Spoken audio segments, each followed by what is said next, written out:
Hey everybody, how's everybody doing today? Welcome to my Sunday live stream where we talk about photography and catch up with the community, see how everybody's doing. I hope you're doing well. I'm doing great. Thanks so much.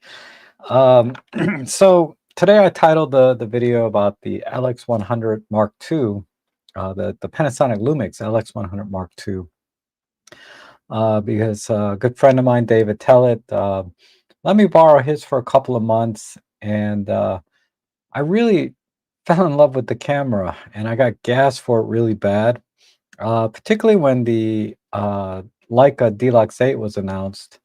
I had an opportunity to get one, and they're really hard to get now. But I had a couple of days there where I had it in my shopping cart. It was available, and I just couldn't pull the trigger because uh, I didn't really need the camera one, right? Because I have so many great cameras, and uh, so I was just gassing for it. Uh, and two was it was really just a minor update to the Panasonic Lumix LX100 Mark II. So it just wasn't compelling enough for me to pull the trigger on that. I mean, money no object. I would have just got it, and I'm still a little bit sad uh, that I didn't get it. But that's more of a FOMO thing. Like one of the improvements they did, or a couple of them, were with the EVF and the LCD screen are supposedly much nicer now. The user interface, I'm not, I don't care too much about. They supposedly they made the user interface more like the Leica cameras, but that came with a catch, right? They simplified the menu, and it's certainly a lot of people seem to be very happy about that. But I noticed that uh, they eliminated a ton of features that are available in the LX100 Mark II. Focus bracketing, to name one, 4K photo modes, to name another, and there'll be many more I'll probably run across as I uh, get to know this camera better. Because I haven't really used it, like in the sense that I took it out on a photo walk, and I'm gonna do my best with it and learn all the features inside and out and get the camera to do all the things that it's capable of doing. But what I have realized in the short time I've had it on loan was it's a fabulous camera. Micro Four Thirds sensor, uh, like a branded lens, but still it's an excellent lens, even though it's a really a Panasonic. Uh, and the controls, lots of physical controls. I'm a very tactile person. When I use cameras, I love having buttons and dials and access to everything quickly rather than having to go into the menu when I want to do certain things. And the LX100 Mark II just kind of met all of those requirements. But so do a lot of cameras, like my Pen-F Mark, my Pen. They better make a Mark II. I'm dying for one. But like my Pen-F here behind me, uh, my favorite camera of all time, and I think if if it was just for my personal stuff, that would really be the only camera I need. And I took it out yesterday, and I'll share some pictures I took yesterday with it at a balloon show. And the Pen-F with the kit lens, the 14 to 42, is really uh, a great everyday camera. It's relatively compact, lightweight, lots of physical controls and EVF, and an all-purpose kit lens here, 14 to 42, which gives you what, a 28 to 84 equivalent. The only problem with the Pen-F, and this is true of all the interchangeable lens Micro Four Thirds cameras, as opposed to the LX100 Mark II or the Leica Deluxe 7 and 8, is the lens. It's a fixed lens. It has a zoom of like 24 to 75, so it's a little wider and a little shorter. But it's much, much faster than the kit lens. This starts at f1.7 and maxes out at just 2.8. So it pulls in a ton of light into the sensor. I mean, considerably more. So take, for example, on the wide end at 24 millimeters, we're f1.7. On the wide end on the Pen-F, we're at 3.5.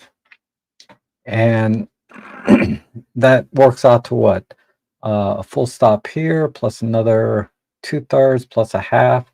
So a little over 2 stops of light difference between, say, something that's fairly comparable in size, right? The Pen-F is heavier, but it's pretty comparable in size. There's not enough difference between the two to uh, make that, point of deciding between the two cameras. But the 2 stops of light, and that carries through the entire zoom range, right? Because when we get to the long end, 75 millimeters, we're at f2.8, and this is at I believe 5.6. Yeah, this is at 5.6. So you're 2 stops. So what is 2 stops?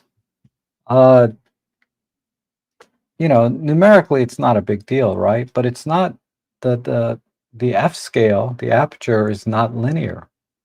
1 stop, you're doubling the amount of light coming through the lens.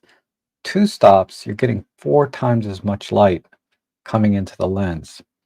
So what does that mean? Ultimately, right, you can use lower ISOs and or faster shutter speeds, considerably faster, considerably lower ISOs. And ultimately, you're going to get better image quality when you have more light hitting the sensor. Now, I understand, we can use our IBIS in our cameras. They both have IBIS. One is lens-based, the Pen-F is sensor-based. And, use longer shutter speeds to keep our ISOs low.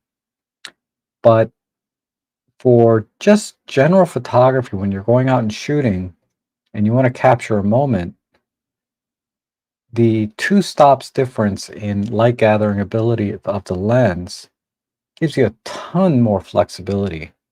I can be at 1/500th of a second shutter speed instead of, what would that be? 1/125th on the Pen-F.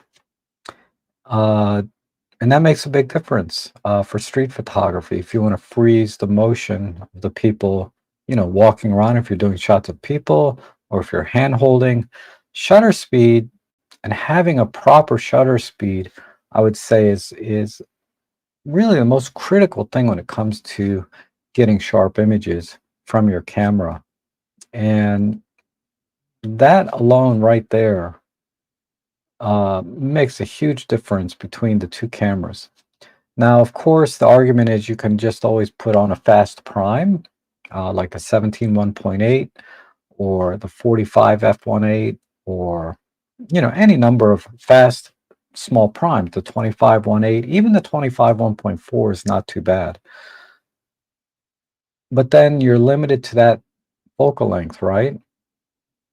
And uh, generally, I am a prime shooter. I like shooting prime lenses.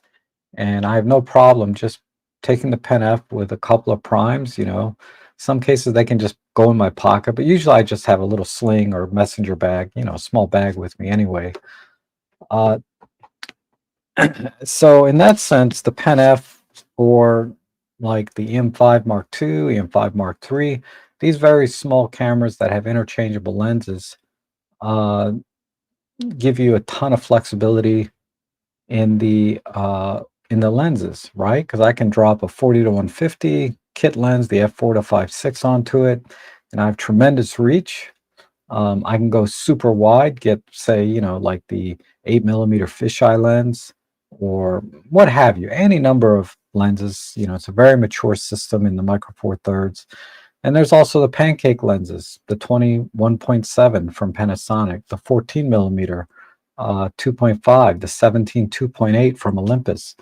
And that will certainly make it a very compact and fun camera to take out because they're about the size of this kit. I got a little retractable lens hood on here, but those pancake lenses are this size, and they don't extend out like the kit lens, and that makes this really an awesome street camera.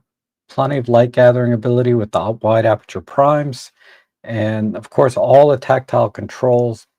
And on top of that, you have a articulating screen, which gives you some additional options or ease of use, right? If you want to shoot down low or over your head, it certainly makes it a lot easier.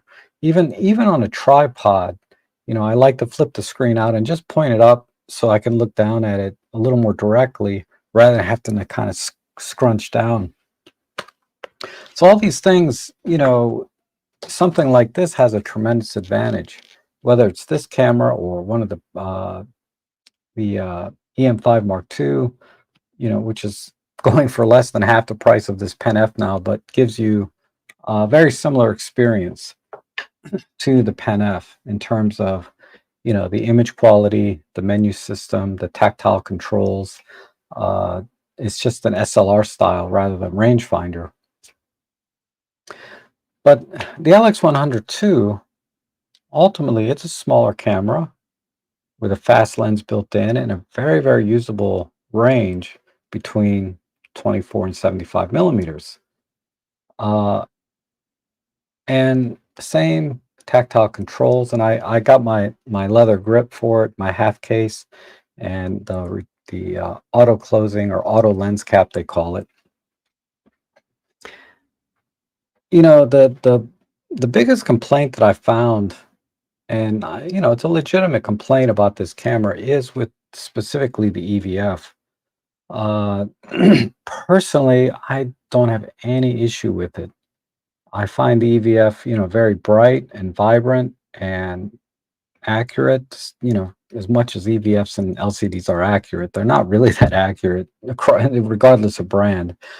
But some people have a problem with the tearing effect where the colors kind of bleed over each other. Um, I've only noticed that, like, if I'm doing this with the camera or panning, I might see a little bit, but this is not the kind of camera where you're panning and doing sports action type photography with. This is a everyday camera, a street camera, event camera, family events, social events, things like that. And being so compact with a fast lens like this just gives it a tremendous advantage over interchangeable lens cameras, because you cannot get something this small and compact with this fast of a lens in any other system. And I think hopefully you guys can hear me and I haven't been jibber jabbering for 10 minutes and you can't hear me. Anyway, the where was I going? I lost my train of thought. But yeah, I think that one complaint about the EVF is is could be a big deal for a lot of people. It wasn't for me. I found it perfectly fine. I don't miss the articulating screen as much as I thought I would. Uh, when I first started using this camera a couple of months ago, I was like, "Ooh, I can't tilt the screen or move it," you know, when I went to make low shots, because I rarely hold the camera over my head and take pictures, but I do typically like to get down low and uh, tilt the screen up so I can compose my images more easily. But that really hasn't been a problem for me. Ultimately, I don't miss it as much as I thought. Yeah, I wish I had it sometimes, but for the most part, it really hasn't been an issue. Uh,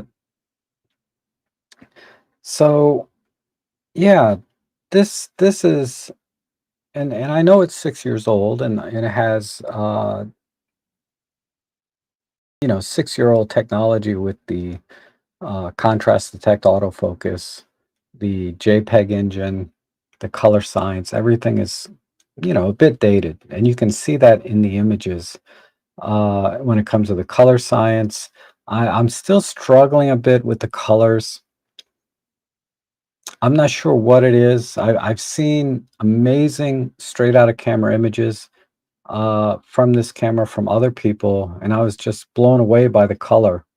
I thought it was fantastic. But at the same time, when I'm shooting images that I like to take in the same, in the area that I live in, the colors are kind of an issue. And I'm working on a what they call a DCP profile. I don't know what that stands for. I forget. But basically, you can calibrate the colors to however you want. Typically, you calibrate the colors so that they're accurate, right? Reflecting exactly what the colors are supposed to be according to X-Rite and their cards. That's the only thing I'm still struggling with, but it's not like, I see light at the end of the tunnel. I'm like, I'm gonna get there and I'm gonna get the colors exactly the way I want it. Uh, I think in Robin Wong, when he reviewed the LX100, the Mark I, he was having a similar issue with the color signs. He did not care for the slight magenta tint, and there is still in the LX100 Mark II, there's still that slight, I guess you could call it kind of a magenta, like a darker magenta tint to the images. And, and basically, I think I don't he uses Capture One. I think I don't know if Capture One has the ability to create DCP profiles. I'm sure it does. That might be something he should look into if he liked the camera to begin with, because that wasn't the only problem. He didn't like um, the fact that it wasn't weather sealed, that there's no tilting screen, and I think those were the major ones, right? He may have had some more. You should watch his video. He did a great video where it's a great example of when a camera does not just does not gel with the photographer, right? Because every camera, they really do offer a different experience, and you have a different relationship with different cameras and the kind of pictures that you take with them. And I found that I am starting to really gel with this little LX100, and it scares me a little because this could possibly dethrone the Olympus Pen-F as my everyday carry. It's sad to say, uh, because it just does so many things right. It gets so many things uh, done, right, and the image quality is just fantastic, right?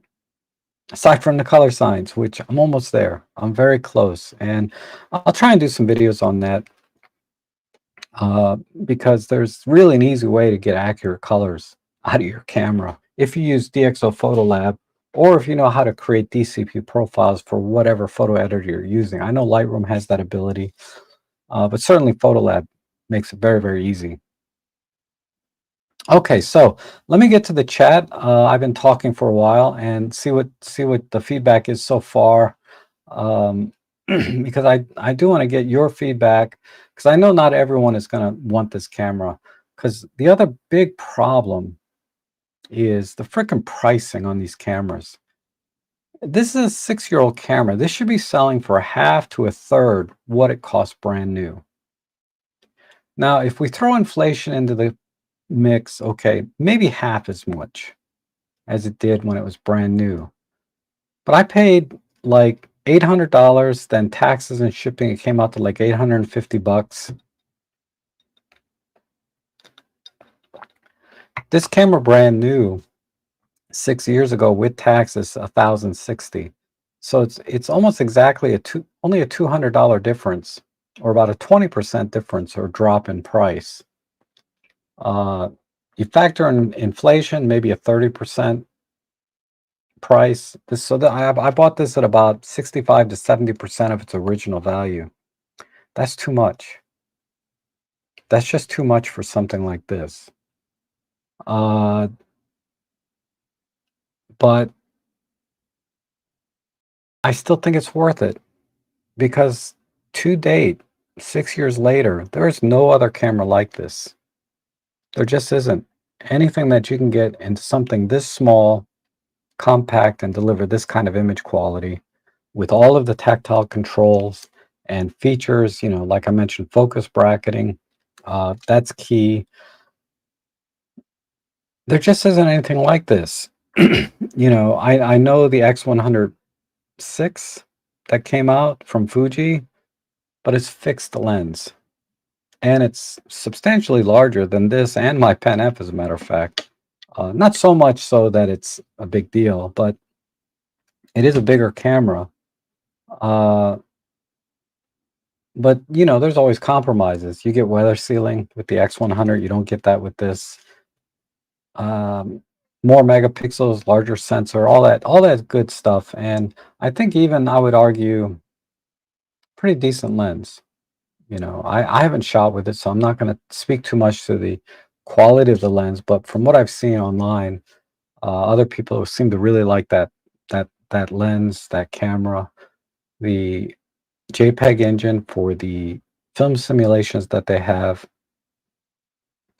But I had an X100F a few years back, and I just didn't gel with the camera. It, for whatever reason, the lack of IBIS. I know the X106 fixed a lot of things, but it's the X106 still didn't attract me much. I had a little gas for it because of all of the hype, uh, but it faded very quickly. I didn't try to buy that camera or shop for it every single day, uh, because it's a fixed focal length, right?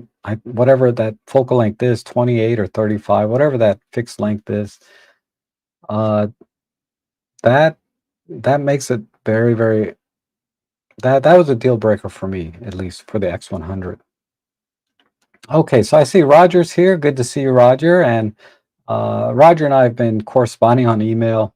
I think he just got a 12 to 40 Pro for his OM1. Excellent, excellent lens. You'll be very happy with it. And you got a smoking deal on it. I think you paid less than $400, man. That's a killer. Um, oh, there's a meteor shower tonight. And I think it's going to be clear where I live. I might have to. I've never done that meteor shower thing. I might have to try that. Uh, John Langston says, "Good to know. I haven't submitted anything for my 52 frames challenge this week. The theme is night." Oh, okay. You're responding to Roger. And good morning, Seraphim. Good to see you. Straightening the house. The wife has been in Ecuador for 2 weeks visiting family, and she gets back today. Would you have some parties at your house while she was out? I tell you, house cleaning, when you have a dog, it's like a nonstop, every single day kind of thing. I'm gonna have to move into a smaller house once I'm the oldest one in my family. Uh, this house is just, I'm single, right? It's just too big what I have here, and it's a pain to clean. Even rooms I never go into, dust collects, cobwebs, you know, it's annoying. And Marco's here. Good morning, Marco. Just back from sunrise photo shoot. Hope to get some key. Yeah, I bet the sunrise was amazing this morning because at least here it was partly cloudy. And I have the Potomac River I can go out to and get some amazing, amazing sunrises uh, over the Potomac.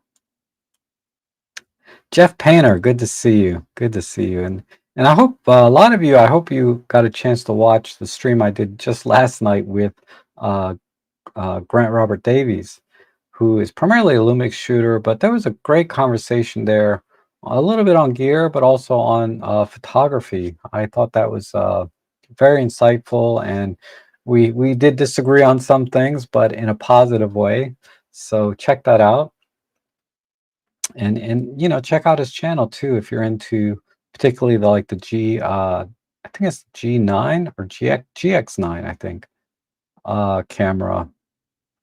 The GX9 is a great, great camera, and problem is it's selling for the same price as the LX100. I'm gassing for a GX9. I don't know why, because I like the Pen-F better in every way. And good morning, Gordon, John Follows. Good to see you guys. Anthony, good to see you. I haven't seen you in a stream in a few weeks. I know we've emailed a few times since I last saw you, but it's good to see you here. And Peter, good to see you. Beautiful summer day. Quick question. Any thoughts on using the camera screen protectors? Uh, doesn't hurt. You know, I use them time to time in over many different cameras. I've kind of stopped using them, uh, not for any particular reason, but I'll give you an example. I had a screen protector on my Pen-F, and when I went to close the screen, it wouldn't close all the way. See how it kind of pops out a little bit? I don't know if you can see that. See if I let go? Because the screen protectors adds a little thickness to the to the glass, obviously, right? So be conscious of that if you do decide to start using a screen protector.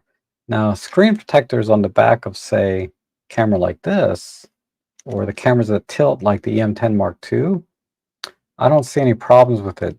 Now, I did have one problem with the screen protector.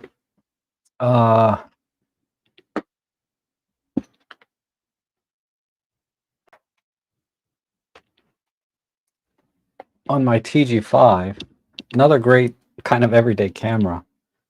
But if you look, this is it's one of the glass screen protectors instead of plastic, but the corners are kind of chipping away, either because I dropped the camera or whatever. So it's doing its job, but at the same time, now I got little bits of glass pieces coming out that I haven't cut myself or anything with this, but it is a little bit worrisome. You can see a little bit. Oh, that you can even. Oh, I didn't realize there was a crack here too. Um, so using screen protectors for a while, I've just stopped using them for the reasons I showed you. I may decide to get one for this because it does keep the scratches off the back. So from that point, they do their job, right? And this would be a good camera to have one on because it doesn't have to fold back in. So just keep that in mind when you're getting them. What kind of camera you're going to put them onto.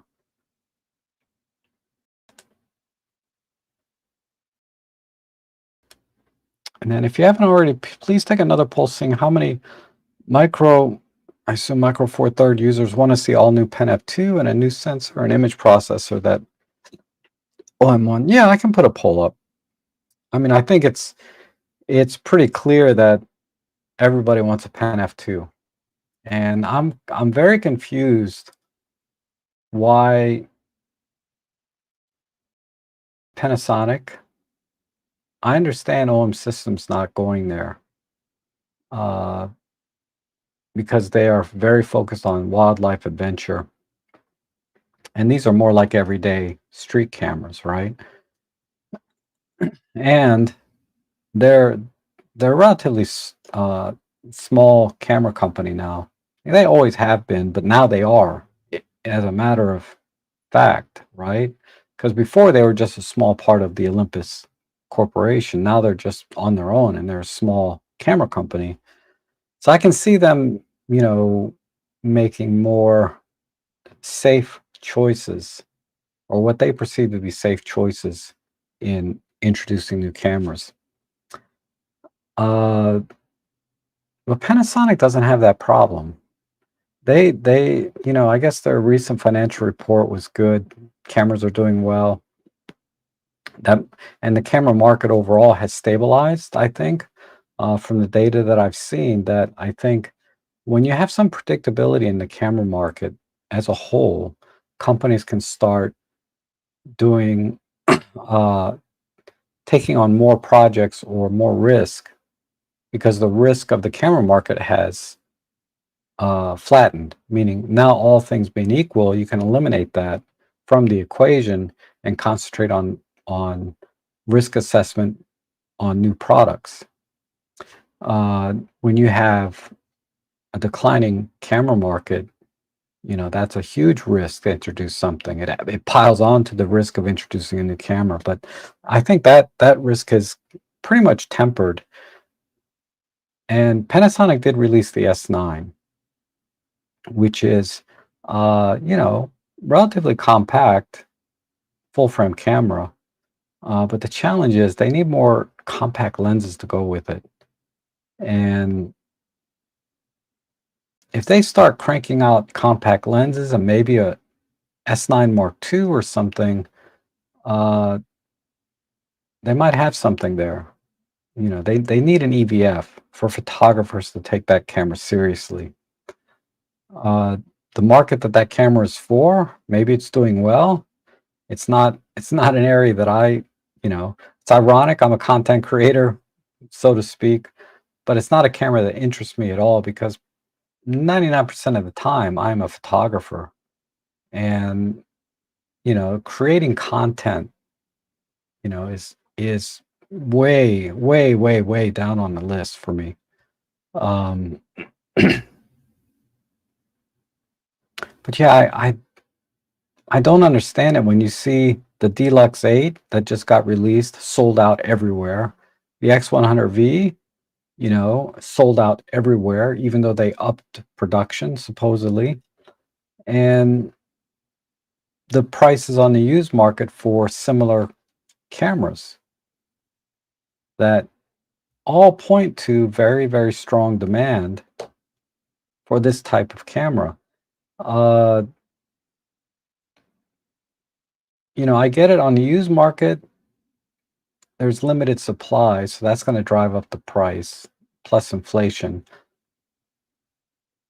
But, when you go to eBay and look for these cameras, it's not like there's only one. I mean, there's probably a dozen of these LX100s with hundreds of watchers and people buying these like myself. Uh, the Pen-F, it's a little bit more limited supply. That's driving up the price on this camera, even though you really shouldn't. And then there's the cameras like the GH6, which you can get for less than $1,000 now on the used market in almost open box condition, like brand new condition. I was, I was tempted to buy one because I was like, man, I think I found one for like $750 in very good condition. Not mint or excellent, but very good. Like, wow, GH6 for $750. I mean, come on. And then I paid more than that for this 6-year-old camera. But there is a certain there's sort of that intangible value placed on the functionality of the camera, usability of the camera, or uniqueness of the camera. Unique being very fast lens, useful focal range, very compact, extremely well made, very, very strong, nice all metal build, feels very substantial in your hand. So this camera offers a lot that no other camera offers. So even though when you look at the sum of the parts of this camera, it doesn't add up to what the asking price. It just doesn't. 6-year-old technology, it just doesn't add up to an $800 camera, right? But when you add all those things together and do it the right way, suddenly there's a certain value to this camera that you're not going to find anywhere else. And I think that's also what's driving up the price is I can't find anything that will do everything this camera does in this small of a package and weight. I mean, it's less than 400 grams, even with my half leather case, strap, and auto lens cap, battery, all the stuff, you know, out the door weight is like 430 grams, something like that. It's nothing. It's really nothing. And good morning, Marcia. Good to see you. Good morning, David. I will get the camera back to you. David and I had a conversation yesterday about some Pentax cameras, Pentax film cameras, and they have a lot. I I never heard of the Pentax MZ or LX or the Spotomatic. I've seen them. I wouldn't say I've never heard of them, but I never heard of an LX or MZ. Really neat cameras, and they're reasonably priced, and they seem to be, uh, really well made and really ton of features. Uh, I just don't have any. I have one Pentax lens, and it's a kit lens for my Pentax S. I think it's an S10. Hello, John Thomas. Good to see you. And oh my goodness, Siegfried, how are you, buddy? It's been a long time. My goodness, Siegfried is, for those of you that are not familiar with him, he has an amazing blog for Olympus cameras, Micro Four Thirds, but more specifically the Olympus side. And I've referenced his blog many, many, many times. Not recently though, but he's still actively updating this. And let me try and find it. I used to have it bookmarked and it would be right at the top. Now I've bookmarked so many other things, it's gotten pushed down. Uh, Give me a second.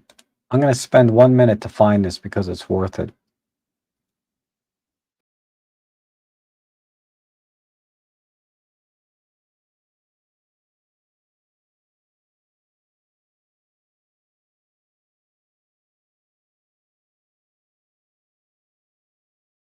Oh, no, wrong tab. It's in this tab.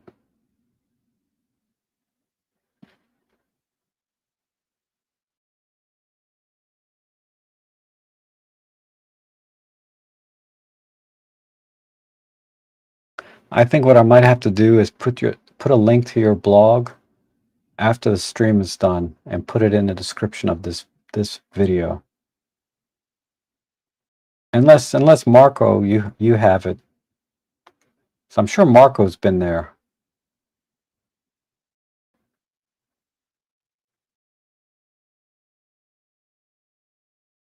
I don't know how to search bookmarks, otherwise this would be a lot easier.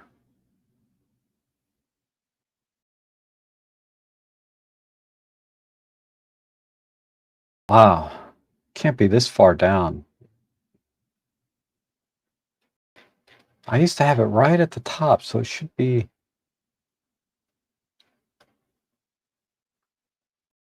right in here.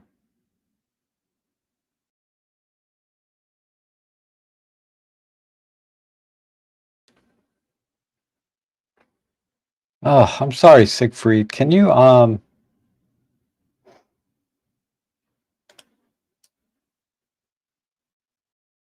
where's my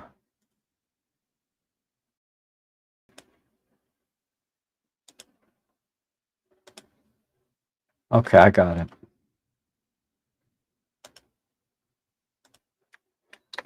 I got it. Okay, so here you go.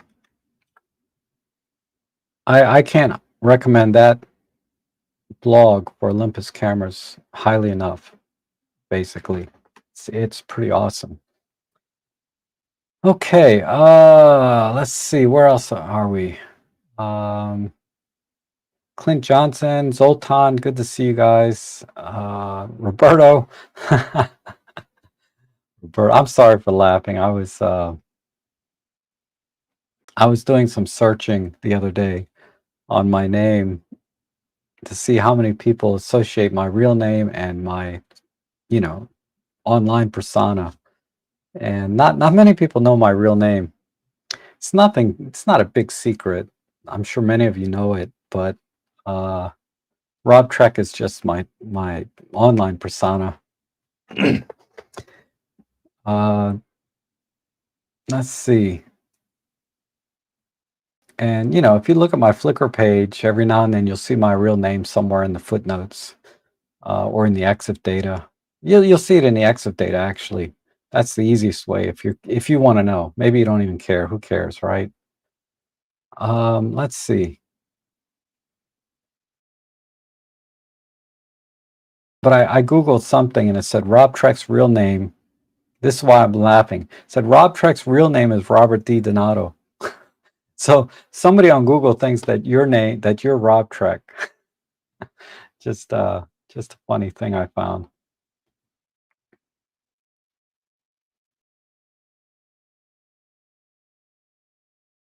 Okay, the chat.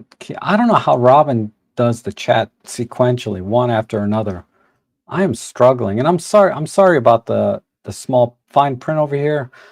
I did an update to OBS, and I just can't get the font bigger anymore.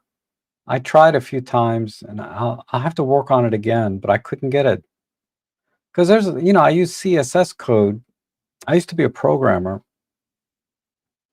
but I use CSS code to set the font size, the font language, all of that, and it just stopped working.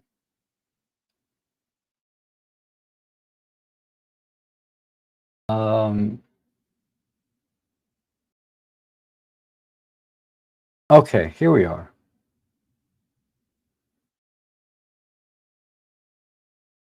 So Anthony says he wants to see an all-new 24 megapixel sensor. If that's not possible, at least 22. Stressfully improve low light capability. Yeah, just a slight bump would not hurt, right? Every extra pixel helps, assuming it's not at the cost of the low light or dynamic range. And System Mature, good to see you. Robert, good to see you. Didn't see you at the air show yesterday. It was a long drive, man. I had to get up at 3 in the morning. Oh, yesterday was a tough day for me. I got up at 3 in the morning, shower, shit, and shave. Went to pick up somebody because they wanted a carpool, and then drove like an hour and a half to this balloon show. Left the balloon show back to basically home. Got home by 11, and then did a little bit of photo editing, and then my LX100 came in yesterday. So I got a new camera, so I couldn't go to sleep unboxing this, right? And playing with this for a little bit. And then I had to stream with Grant Robert Davies. So I crashed pretty hard at about 9 o'clock last night, about an hour after the stream was over. And then I woke up my usual time, I normally wake up at 4 a.m., 4:30, but 3 a.m., that was hard.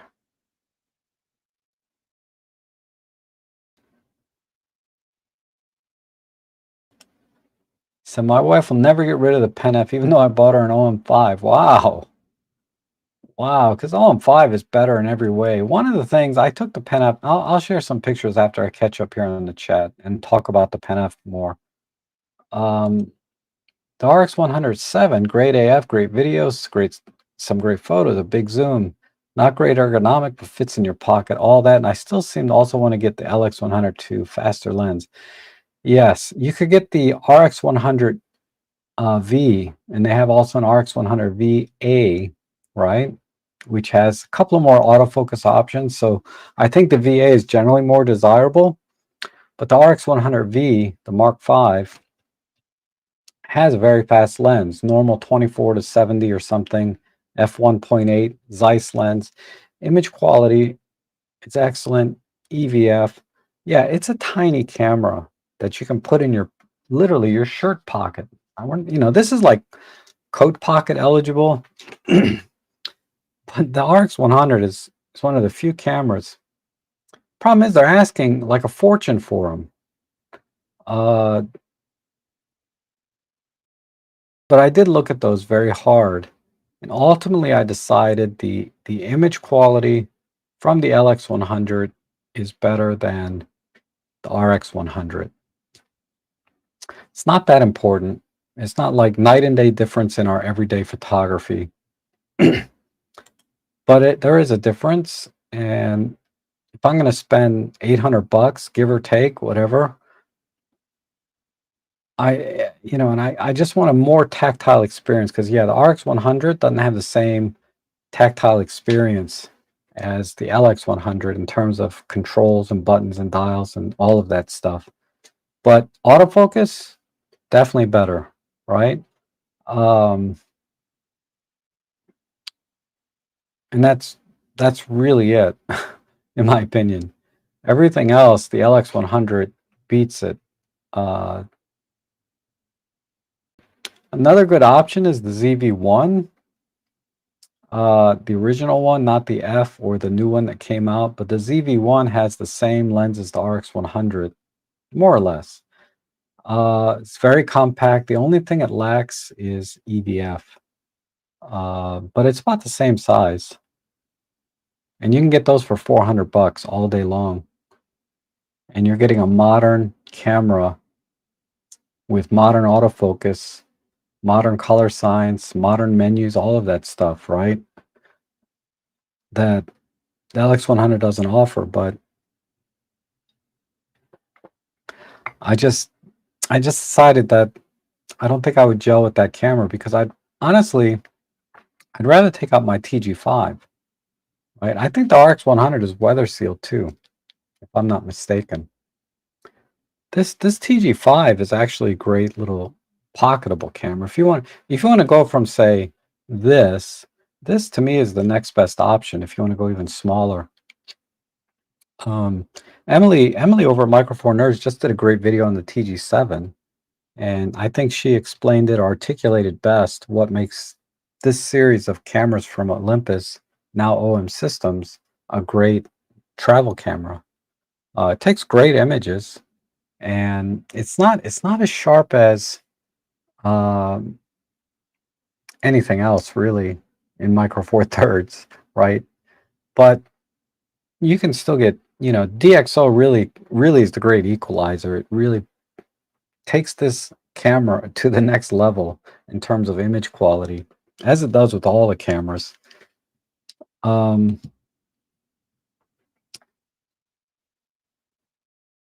but yeah, you can get a TG5, which is the same thing as the TG7, less the USB-C port. And I think you save a lot of money.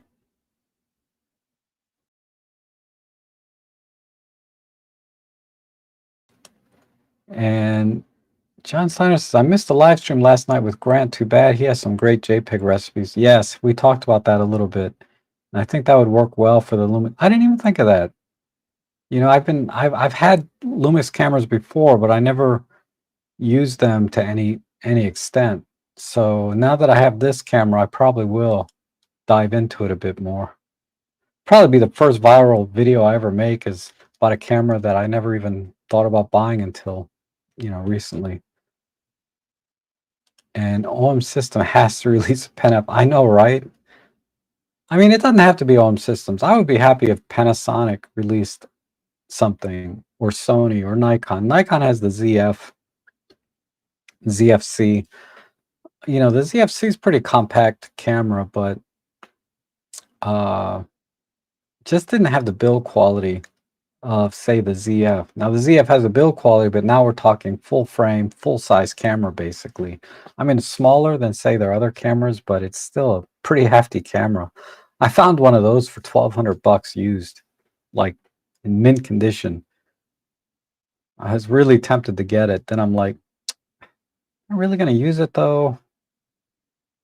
Probably not. I mean, I got a Fuji X-H2 that I never use.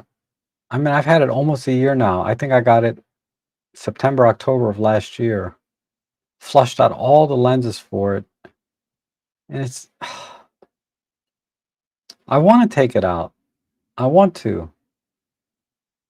But then I don't. I got to take it out. I got to take it out this month, okay? I'll take it out this month. I'll vlog with it or something, but I'll take it out this month. But yeah, good to see you, David. I'm glad you're here. How come you didn't come yesterday? People are asking me where you were, and I said, I don't know. uh,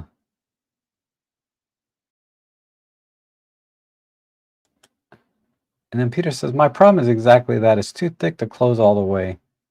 Yeah. Okay. That's in reference to the screens, the protection screens for your LCD. And the GH6 is great camera, particularly for video. Yeah, I know, right? I'm like, it's got that really fast, I think it has fast, slow motion stuff. Um, Fast frame rate to get slow motion, I should say. But I got a XH2 that does that pretty well too. I gotta get that camera out. Because, you know, Fuji, the images aren't up to what I expected, is part of the problem for a 40 megapixel sensor. Unlike my A7R5, my Panasonic S1R that I had before, I felt like I was getting every single pixel tack sharp with those cameras. The XH2, even though I got probably the sharpest lens they make, there may be a sharper one. Don't quote me on that. But I got the 33 1.4 LMWR, whatever those symbols are. But I got their new 33 1.4 lens, which everybody says is excellent. And it wasn't a cheap lens. I mean, it was, I forget, I paid $700 or $800 for a prime, which is a lot to pay for me, because I'm used to buying primes for my my Olympus cameras for like half that or less. And I'm just not quite happy with the resolution I'm getting from it. Again, it has nothing to do with photography. This is just, talking about gear. And I it just bothers me. That part bothers me, even though everything else about the camera is awesome. The ergonomics, the LCD, the EVF, using the camera. It's a little bulky because of the size, because I'm used to smaller cameras, but it's relatively ergonomically and tactile. Everything is excellent about that camera. Uh, the menu system, I struggle a bit with, but I can get, I'll get used to it. Um, but anyway, I don't know why I'm talking about that camera, other than I need to take it out. And Jeff says, I want to try and shoot the meteor shower tonight with the OM1 and Leica 25. Any suggestions for settings? I don't actually have any suggestions. I've never done it before. So I wouldn't even know where to start. I'd have to start doing my own due diligence. The only thing I can think of is you don't want to overexpose the meteors themselves, because the camera, so you're going to have to shoot in manual mode. And I don't know how you freeze the motion of the meteor. I have no idea, other than it's extremely likely you're going to have to shoot in manual mode, is all I can tell you. But beyond that, I couldn't give you any idea. No idea what to do. The GX5 II is $1,300. Yeah, you bought it new for 2019. Exactly. The GX5 is very hot seller right now, just like the RX100s. For whatever reason, it's not even as good a camera as the RX100, and yet they're selling for more than the RX100s right now, I believe. And I don't know why. I just don't understand it. Oh, thank you, Marco, for sharing that link. I did end up finding it though.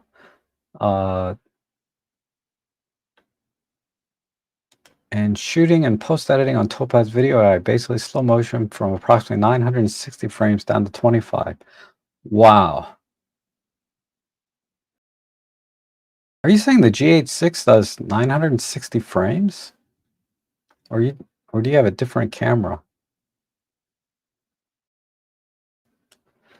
Man, if that GH6 does 960 frames, I'll buy it just for that price that I saw.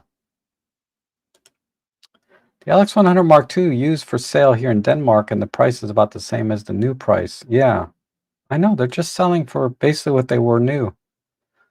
Okay, so I'm going to pause right there and share a couple of images.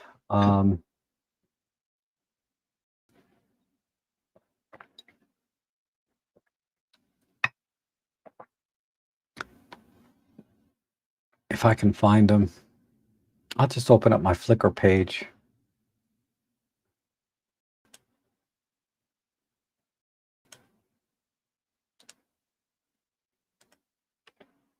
And share that. So,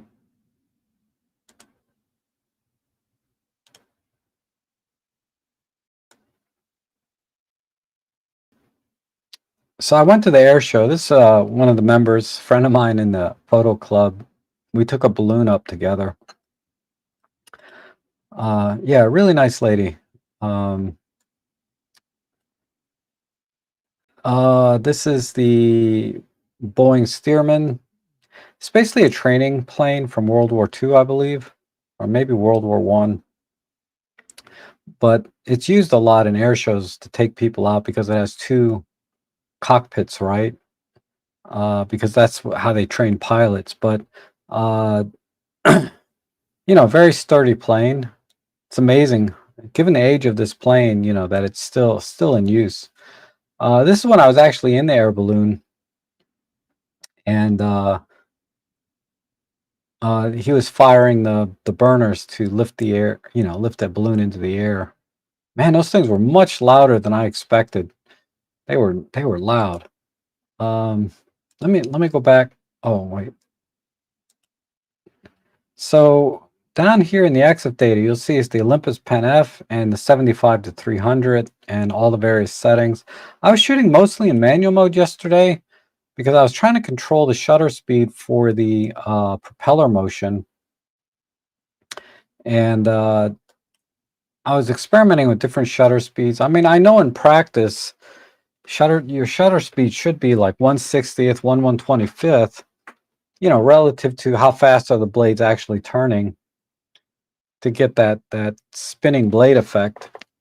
But then, you know, when you're at such a long focal length, you have to worry about motion blur, because I was like I was at 220 millimeters, which is, you know, 442 millimeter equivalent. But I think this came out pretty good. You know, if you want to be a rivet counter, you can see all the rivets in the plane.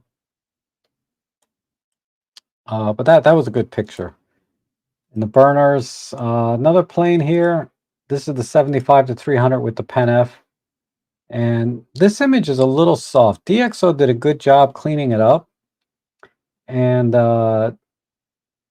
you know, I'm not sure if this is a depth of field issue, because if you look at the back here, it's clean, and then it's kind of soft here. But, you know, it's just an average picture. A couple balloons. This, I believe, was also the 75 to 300. And I was at 171 millimeters. So, yeah, I messed this shot up, though. 1/60 of the second f11. In terms of settings, like, I would never tell anybody to use those settings for this image. And I like this image here. I thought this was a good composition. Using the other balloons here to frame the people in the basket. And then, yeah, the plane again, I'm experimenting here again. Let's see, what am I at? 1/250th of a second. That's really the slowest shutter speed you can use with this particular lens and still get relatively sharp photo. And I tried panning a little bit in addition to taking the shot. But you can see at 1/250th of a second, the blades have much better rotation or blur. Um, but yeah, that's not a bad one. I think they were taking off. This is a pano shot that I took while I was in the balloon. Um, I I shot these in JPEG, unfortunately. I was messing around with my Sony camera the other day, shooting JPEG only. And so when I went to the event, I forgot to change it back to RAW, so I lost all of the highlights here in the image. But this is a humongous pano. If you want to crop into this and just kind of get an overall idea of the scene. But if you look at it, this is 25,000 pixels by 6,400. So this is like 160 megapixels, give or take. This is a huge image. But it's basically, this was 5 shots stitched together. And someone had asked me to compare the XH2 with the OM1 for detail when doing macro photography. They were asking specifically about focus bracketing and doing macro, but I just don't have an autofocus macro lens. So I used equivalent lenses on this. And you can see a tiny bit more detail here in the XH2 versus the OM1, but it's not a stark difference in my opinion. So if we go to the next image, this is the actual image that I cropped from, I believe. But if you're curious about the two cameras and the resolution they're able to resolve, uh, there you go. Here's a good comparison of, I would I would say, the color science between the three different cameras. So what I did here was, if we go to this image here, I picked a white point to set the white balance, and then I picked a luminance point to set the luminance. So right here in the image, right here is where I set the white balance for all the images, right on this little white part of the boat. And then for luminance, I set the brightness of all the cameras so that the luminance here, the brightness exactly matched across all three cameras. So I have the LX100, the Pen-F, and the uh, Sony A7R5. And you can read my notes down here that I made about this comparison. But this is where you can see a slight magenta shift in the LX100. The colors on the Pen-F and the A7R5 are pretty close in terms of being relatively accurate to what the colors are in real life. So they both did a good job, but the Sony has a very, very slight shift to green, and you can see that in these images. And then just for reference, this reference is just for how I process the images. From the LX100, this is the straight out of camera raw without doing the white point or the luminance point. So you could see what the raw image looked like. You can see it's just a little bit darker overall than the other images. I did not have to adjust the exposure on the other two images, but I did. And that's one other thing about the LX100 Mark II. And let me just go back to the stream just so you can get a feel for what's going on here. But that day I took pictures from the LX100, the Pen-F, and the Sony, and put them all side by side from each of the three cameras. And they're all processed to some extent. But, this one people have commented on. This is the Sony A7R5. It's a 4 or 5 shot pano.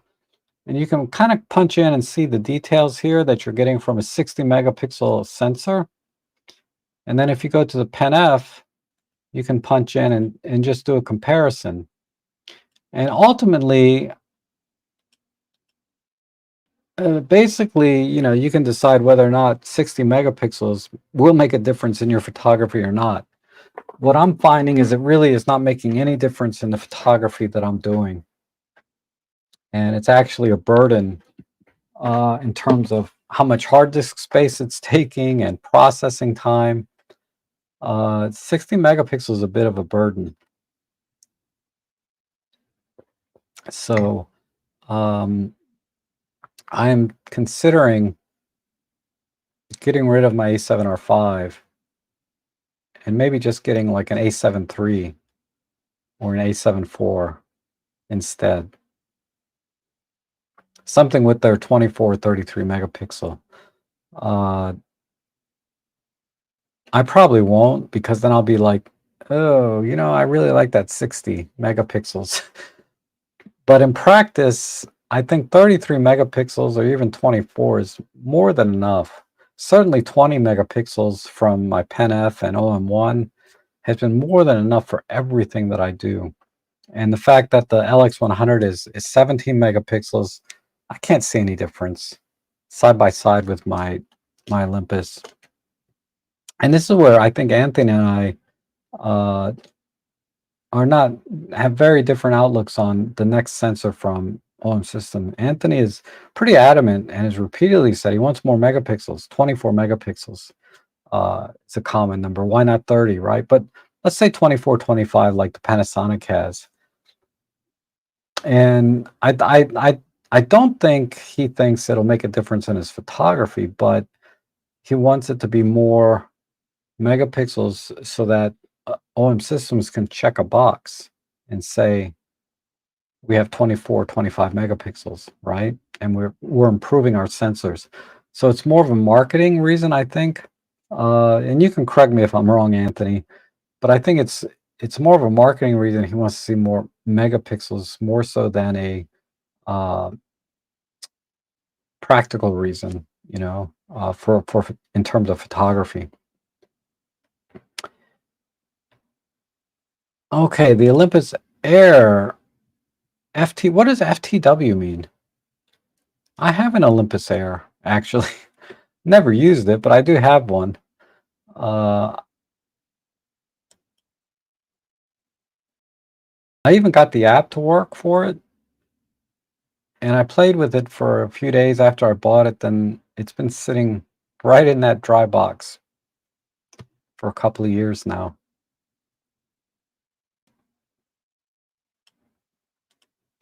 And Marcos, so far vastly prefer the speed and range of the Ollie Stylus 1 to the LX100, but sorry, I thought I heard the phone ring. But the Stylus 1S has more resolution.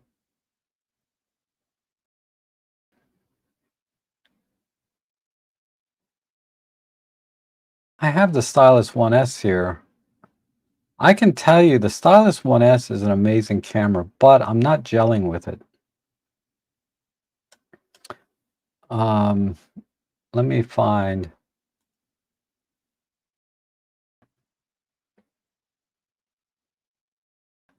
Okay, so if you just search on my page, Stylus 1S. I have a photo album. I just have a couple of pictures I took with it. Like I got this dragonfly, and I have this pano shot that I did. But you can see the detail and the sharpness. This is a 12 megapixel sensor, and it's 1 over 1.7 inch. Yeah, the camera takes extremely sharp images. But the problem I'm having with this camera is because it has a tremendous zoom. I think it's like a 24 to 300 at a fixed f2.8. Very fast lens, huge focal range, and really amazing sharpness. That lens is much sharper than I think much sharper than I expected. Excellent lens. And it's a relatively compact camera. It's about the same size as an EM5 Mark II, but it has the lens built in. So ultimately, it's a smaller camera.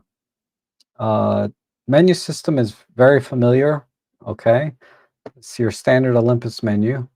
But the problem I'm having with that camera is on the longer end, I'm having trouble with the autofocus when I'm at like 200 or 300 millimeters. It's just not locking on to the point that I picked. And, so if I want to take pictures of birds, like bird on a stick and zoom in, I don't know why, but I'm just struggling to get it to focus. Um, on the wider ends, like that pano shot I just showed and that dragonfly, I did have, autofocus is no problem at all on the wider side. And that's what attracted me to this camera was that tremendous zoom range at a fixed f2.8 and, larger sensor compact, right, at 1 over 1.7. And of course, the Olympus build quality, styling, the menu system, the features, everything that Olympus is great at, and also has, I believe, a leaf shutter in it. So it's, there's no sync speed problems, right? You can use flash at very high shutter speeds. So there's a lot to like about the the Stylus 1S, and the tilt screen is great. It has a great tilt screen, but I'm just not gelling with it. And you can get them relatively cheap. I think like 300 bucks. I may get one later, but I just don't see. I'd rather take out my TG5, even with all the compromises that it has, versus the Stylus 1S. Uh, anyway, but if it works for you, Marco, that's awesome.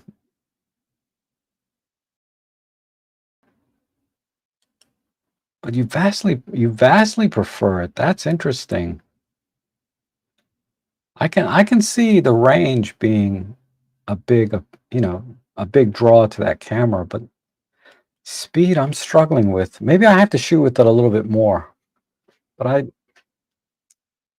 after taking out it a few times, including this one to Great Falls, I was like, this is not cutting it for me. But that's what it is. That's the way cameras are, right? You can have a good relationship or connection with a camera. Not too dissimilar than relationships and connections you have with people, really. Cameras are not people, but I treat them like my kids sometimes, right? Um, and Rogers is my episode 431. Let me look at that.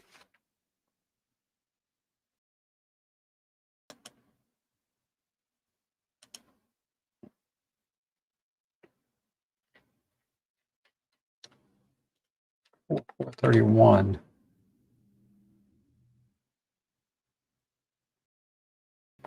I don't know. I don't know. Maybe it is. I've never done star trails, so I don't know how applicable that video would be. That video was about doing star trails and live comp. I don't know if live comp star trails makes sense, or Starry Sky F makes sense, but live comp, I don't know. Maybe not. I have no idea. And Eric says the TG5 feels like you're buying less image quality than an iPhone 15 Pro Max. Sure, it's tank built, but how many of us pretend we are in the Mountain Dew? Yeah, I get it. I know where you're coming from. The key difference with the TG5 is it is a little more tactile than using a phone. Certainly more durable. So there's a couple of pluses, right? Uh, over using a phone. So I I have I have used this camera and dropped it many times. Even beyond dropping it, I was running across the street and this thing went flying, like this on concrete. uh, and it still works great. And it has a better macro capability, focus stacking. It has all kinds of stuff that a cell phone won't do, live comp. Uh, but yeah, for just as an everyday camera, I think your cell phone's better than this. This has a true optical zoom, which is another plus, and easy access to. I mean, the workflow is very familiar, right, to just using our regular cameras. So in that sense, there's a big positive, but uh, it also has like this really cool. Anyway, I'll talk about TG5 and I have done videos on that camera. I like the camera. I like using that camera more than my cell phone. Image quality aside. And good morning, Wayne. Good to see you. And John Thomas says, how far does the lens protrude? Oh, well, just let me put it over here into a white space or blank space and line this up. Okay. So about an inch. And if I zoom in and out, that's at 75 millimeters. So just give you a top-down perspective. So that's 75, and this is 24 millimeters. And I didn't find that to be a problem, honestly. It's not too dissimilar from the normal kit lenses that you put on your Olympus cameras. But it hasn't interfered or made any difference in my enjoyment or use of that camera in both, like I said, enjoyment and practical function. This camera also has a macro lens built in. You flip a switch and then you can get a little closer. I don't know what the magnification is. I'll have to look that up, but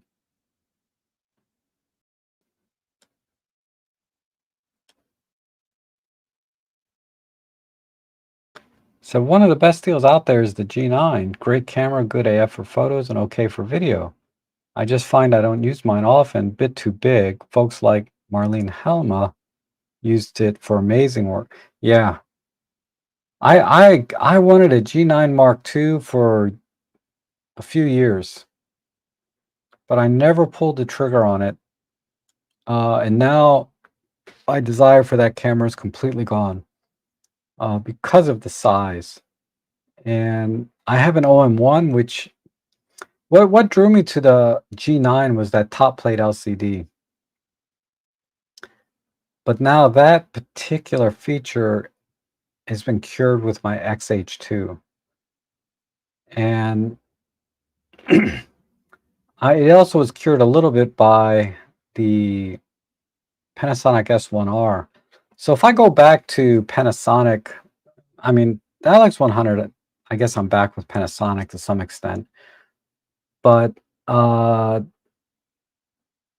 think I would go for the S1R. I'm gonna get that camera again one day. I will. I went to go buy it actually Saturday, yesterday, and it was gone. The one that I wanted. There's others available, but the price is a little higher, and you know, I'm trying to get a steal on it. I could have got it for like $1,000, and I just waited too long. I should have bought it when I had the chance. Just like the Leica Deluxe 8. And System Ventura says, I shoot 240 FPS, then put through Topaz AI to get amazing slow motion, much cheaper than Ember 5K shooting. Ah, okay. Yeah, 240 is pretty fast. You know, the TG5 will do that though. I mean, the image quality is not the same, but it'll shoot pretty fast. Wow, 150 bucks. That is a bargain because I paid full pop for mine. I mean, I think I got 50 bucks off. Like I paid 450 when it just came out. What is the luminance point? How is it used in camera? Oh, basically, I was just trying to make all the images the same brightness. So I picked a point where all the RGB values lined up. So, you know, the simplest way to put it is I made all the images the exact same brightness. And that way you can see, you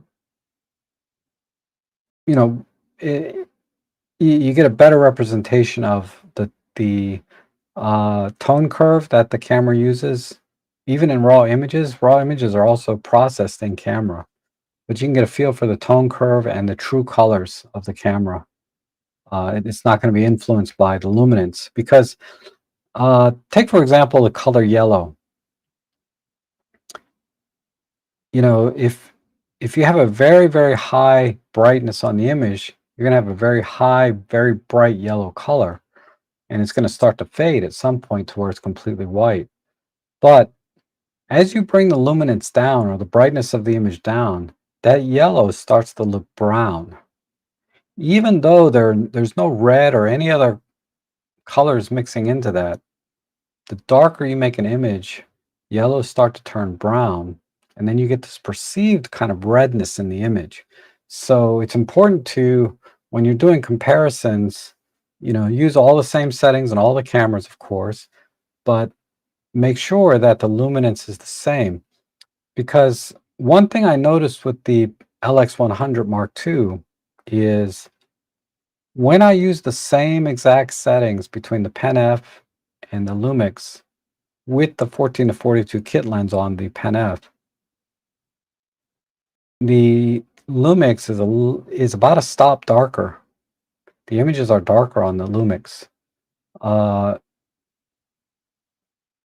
so you have to take that into account when you're taking your images. Now, and that's shooting in manual mode and setting up all the settings. In practice, when you're out shooting, your image is not going to be stop darker than the Pen-F when you're just shooting normal, because the camera's metering takes over to make adjustments. And it probably meters the image so that you get the correct luminance or brightness of your shot. But I'm just getting all kind of geeky nerdy on the Lumix LX100, and I was looking at things like that, right? Like, and the reason for that could be primarily it's usually the lens is not as bright. So even though it's an f1.7, f1.7 is a physical characteristic of the lens. It's not the actual amount of light transmitted through the lens. Now, we refer to it as how much light is getting through the lens, in terms of its effect, but technically it's not the actual amount of light, because you can have an f1 lens. If it's a terrible lens, you're going to get a very, very dark image out of it.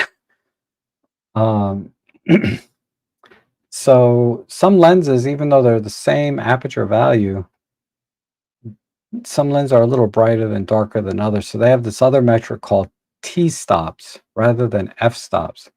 And t-stops is supposed to actually measure the actual transmission of light going through the lens and the f-stop, which is a physical measurement, which is a ratio between the size of the opening, entrance pupil of the lens versus the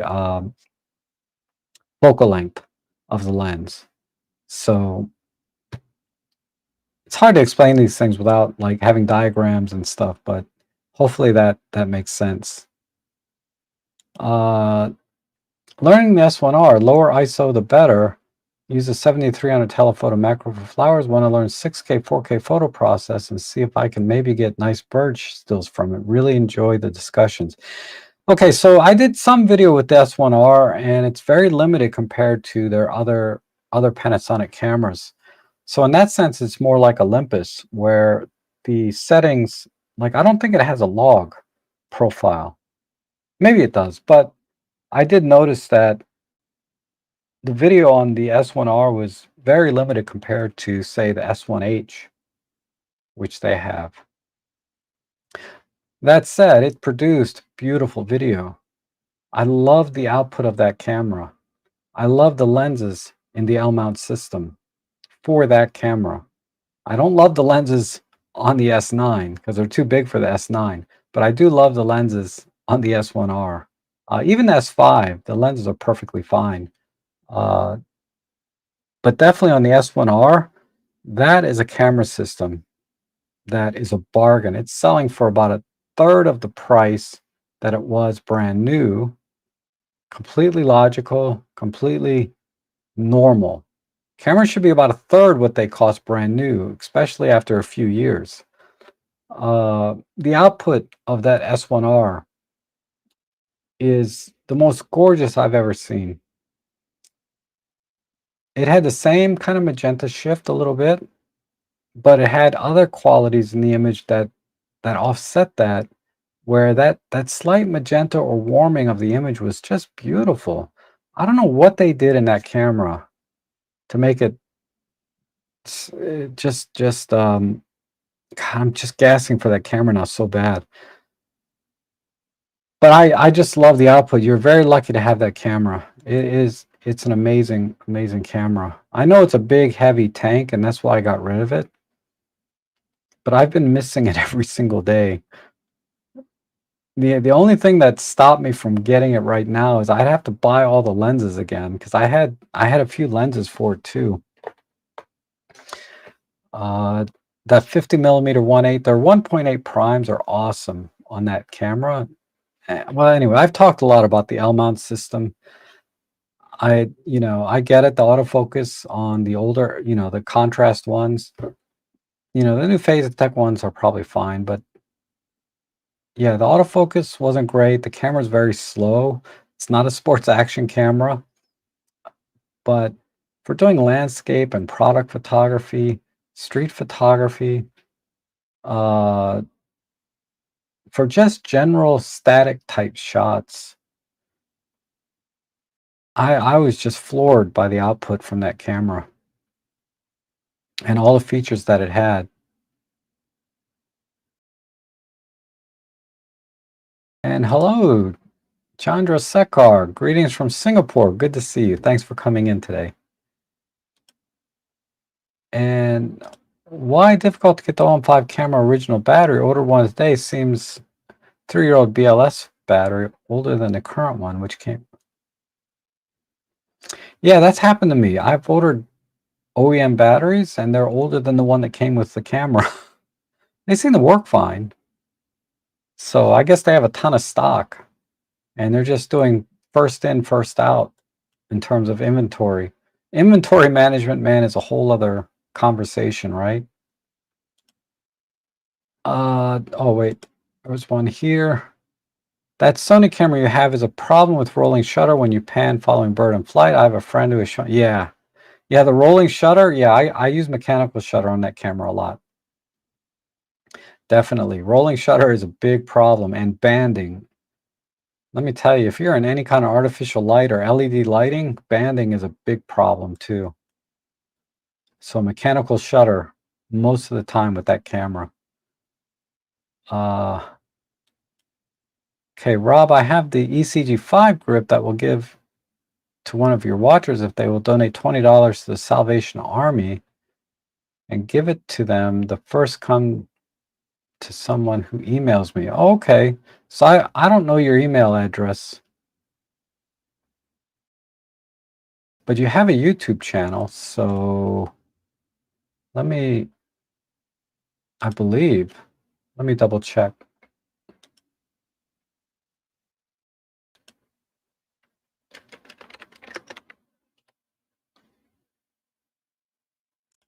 Do you have a channel? Because on your channel would be your email address.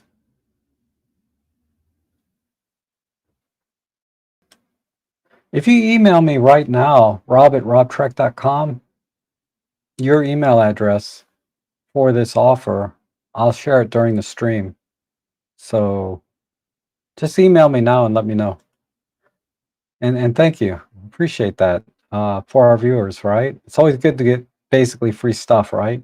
And help a cause at the same time. The zoom speed on the LX100 is super slow. Maybe there's a tweak in the menus. No, it's slow. Maybe that's what you meant by speed, right? The zooming speed. That doesn't bother me, but that is a good point, because usually I was shooting at mostly at 28mm with that camera, and then I don't know, I wasn't having a problem with the zooming speed. It didn't affect me. Best feature of the LX100 II for me is the aspect ratio switch. It adds a unique approach to image composition and the decision process. And what's interesting is it affects the raw image. So if I shoot in 1:1 aspect ratio, so for those of you not familiar with the camera, there's a switch here on the top that lets you go from 4:3, 3:2, 1:1, 16:9. So it crops in on the sensor, and your raw images are cropped.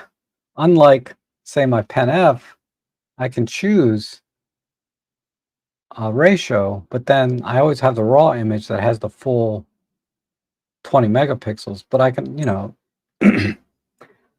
I'll have to experiment with that. It doesn't appeal to me right now, but it does fascinate me slightly that I'm going to force myself to shoot them 1:1 today. So I can picture myself doing that, going out and say, okay, I'm going to force myself to shoot 1:1, and I'm not going to have any options when I get back home and post-processing to change it from a 1:1 aspect ratio, unless I want to crop in even more. So there is some fascination with that idea, uh, but it's not the reason I got the camera. I pretty much wrote that feature off in my decision process, but I may not write it off in my photography. I may end up doing something with it. So, but a lot of people are with you. You're not alone there. A lot of people really like that feature. I don't get the appeal, but uh, I haven't tried it yet. Maybe if I go out with a and set the aspect ratio, I might be like, this is really this is great. And Marcus says the camera angle focal length of the stream is making the LX100 look bigger than it is. Holding that thing up to the OM1 to show how small it actually is. Oh, okay. Yeah, it's always relative, right? I'll show it to well, everyone should have an idea of how small the TG5 is. Look at the TG5 next to it. It's only about a centimeter smaller, if that, on the width. And then in terms of, you know, see if I can get my fingers out of the way. In terms of depth, the bodies are about the same. Yeah, the LX100 is a little thicker because I have the leather case on it too, but in terms of depth, there's not that much difference. It's mainly in the lens, right? So the lens, what Marco's trying to say is, you know, this is my EM5 Mark II with, let me hold the cameras this way. This is my EM5 Mark II with the 12 to 40 Pro. Look at the difference there. And let me zoom this out, and then I'll flick this on. And then zoom. There. Let me extend this out. Is it on? Yeah, it's on. I don't know if this helps. Hold on. I pushed the button and froze the camera for some reason. Okay. All right, I'm going to zoom it all the way out. So this is at its longest. And there's the 12 to 40 Pro.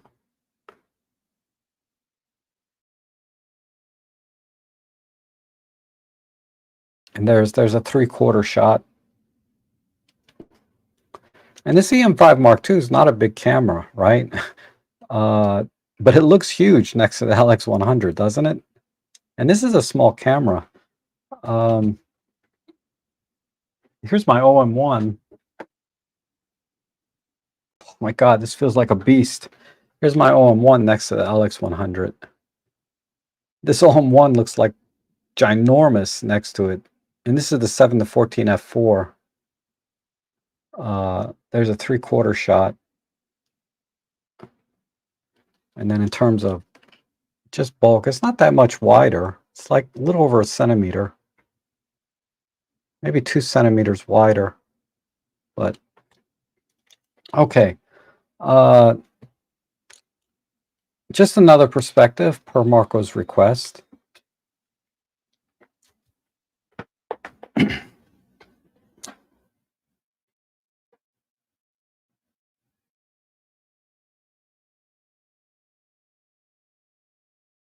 And can I assume that my Panasonic can do great shots at f1.2? I would assume that, especially for the price.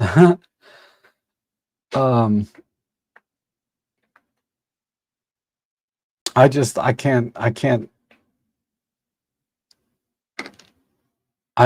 have a need to get a prime lens at f1.2 that's that big and heavy. Yeah, professional cine lenses were always marked in T-stops. Yeah, because in cinematography, you're using multiple cameras for multiple shots, right? Multiple angles of the same scene. So everyone needs to be on the same page or same scale when it comes to lighting. Which brand of quick release camera straps? Okay, so in the link of this live stream, or in the description of this live stream, I put links to all the accessories I have for my LX100. I have two straps that I really like. One is a bargain strap, which I have a link to in this video. I got like 3 of these for $10. Now, this is not going to be strong enough.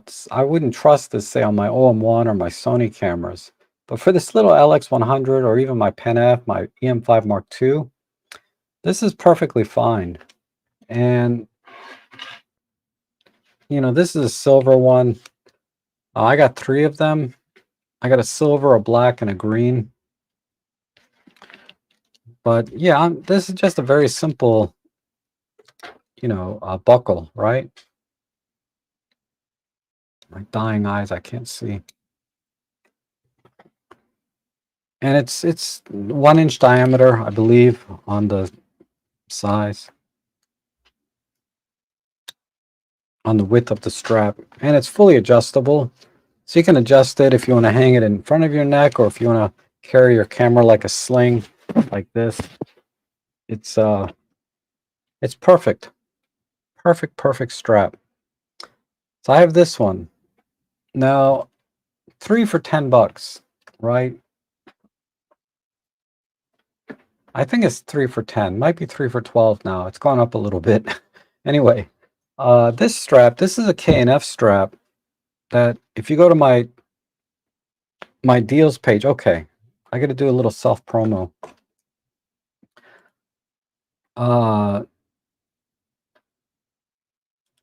Where is...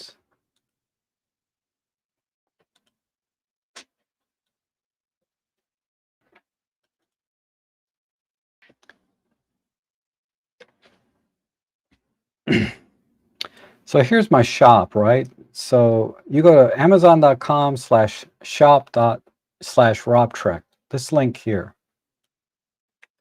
Everybody in the stream right now, bookmark this page immediately. It's the law. Okay? I'm just kidding.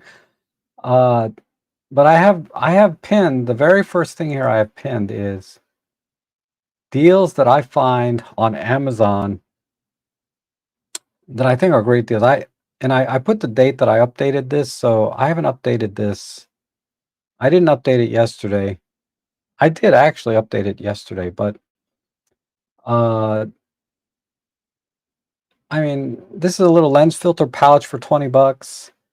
This is a good lens. This memory card, oh, this is not on sale now? Oh, 20% off, yeah. So, yeah, Class A or Type A CF Express card. So even though you don't see a discount here, if you click on it, there'll be a coupon code sometimes. Look at this lens here, 30mm macro lens for $199, brand new. But let me go down to, so I curate this almost every single day, this list of things that I think are really exceptionally good deals. But this is the strap that I bought that I'm going to show you now. This K&F strap is awesome. And it's only 20 bucks. That's less than I paid for it on Prime Day. Okay, so that's this strap here. So this strap, this is the one that I like to use. This has very strong, this is like Peak Design strength type nylon here. And then standard buckle, this is a 3-point, right? You have the buckle here, and then you need to push this down to actually release it. So it's more secure. You're not going to bump this into something and your camera fall off. I mean, I haven't had a problem with the buckles that don't have this, but this just gives a little extra security.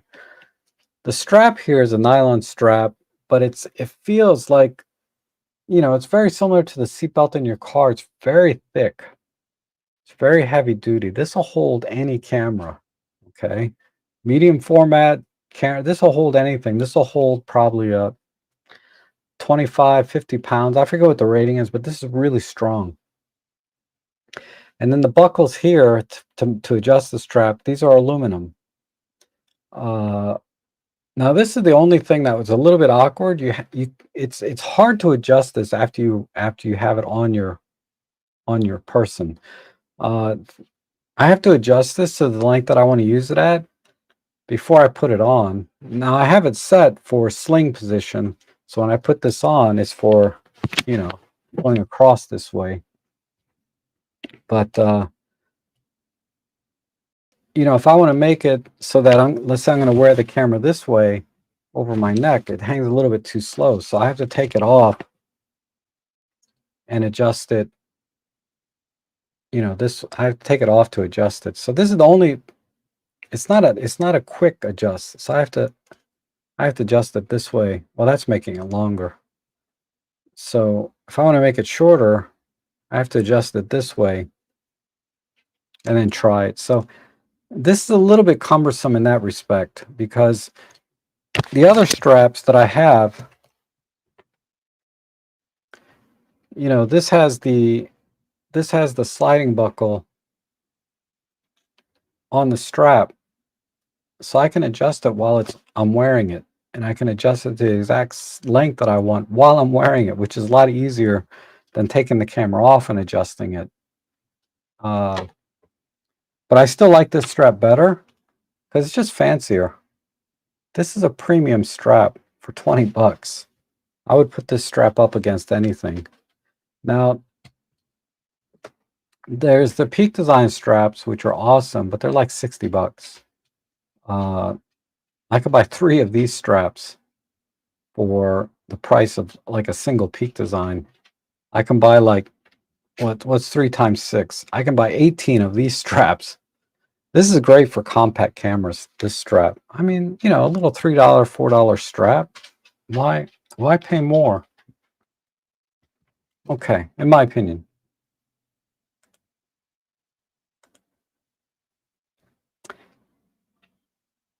And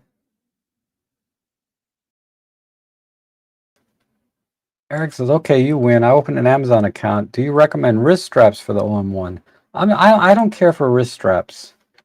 I have a Peak Design wrist strap. If I see you at one of the camera meetups, just remind me before the meetup. I'll give you mine.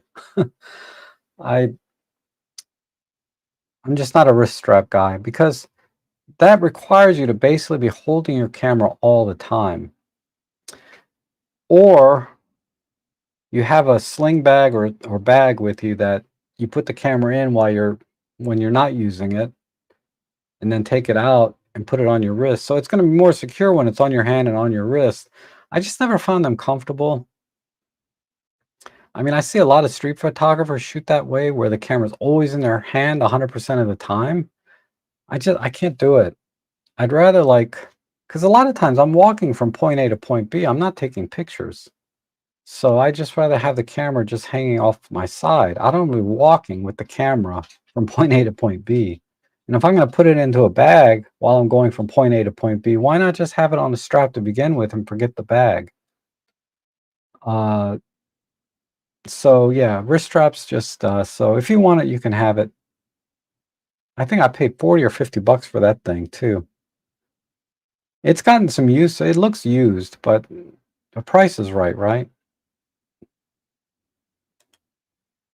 Yeah, David's not a fan. David shoots with the 150 to 600 all the time. So why in God's name?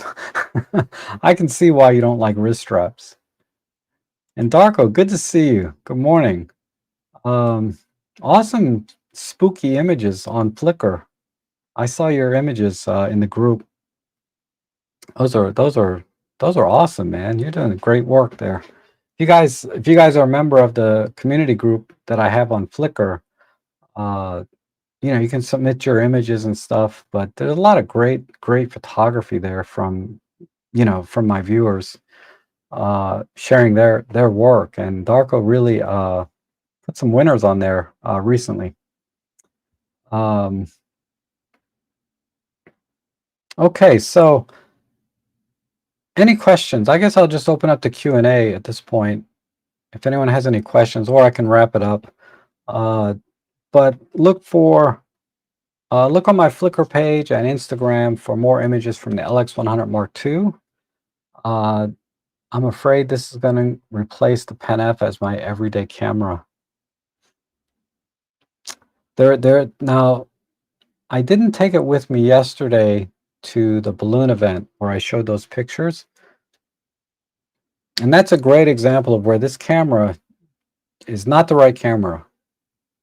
Because at yesterday's event, I needed the 75-300 and I needed the 14-42 kit lens. So I brought basically 2 kit lenses with the Pen-F. This is a much more appropriate camera, much more flexible camera overall. And if you have to pick one, pick an interchangeable lens camera over a fixed lens camera. I got this camera because it's not my only camera, obviously. This camera fills a niche that in my photography that I can't do with any other camera that I own. So it makes a great second, third, or 100th camera. It makes a great addition to anybody that has a lot of cameras. This makes a terrific addition. But this is not a camera I would recommend as your only camera or your first camera. For most people I would say get a small interchangeable camera like this, like a Pen-F or an EM5 Mark II, EM5 Mark III, OM5. OM5, that series there is the perfect everyday camera that I would recommend. If this is your first camera, I would get one of those. Particularly the OM5 because you can buy them brand new. Maybe the EM5 Mark IIIs, but the OM5, for a little more, you can get a brand new OM5 with the 12-45 f4 Pro. Still a very compact, tremendous value everyday camera. I think it's like $13.99 right now for an OM5 with a 12-45 Pro. So as a first camera, I would highly recommend that. As a second, or third, or fourth, or even fifth camera, that's where this kind of fits in. This is a great camera to add to your collection if you collect cameras like I do.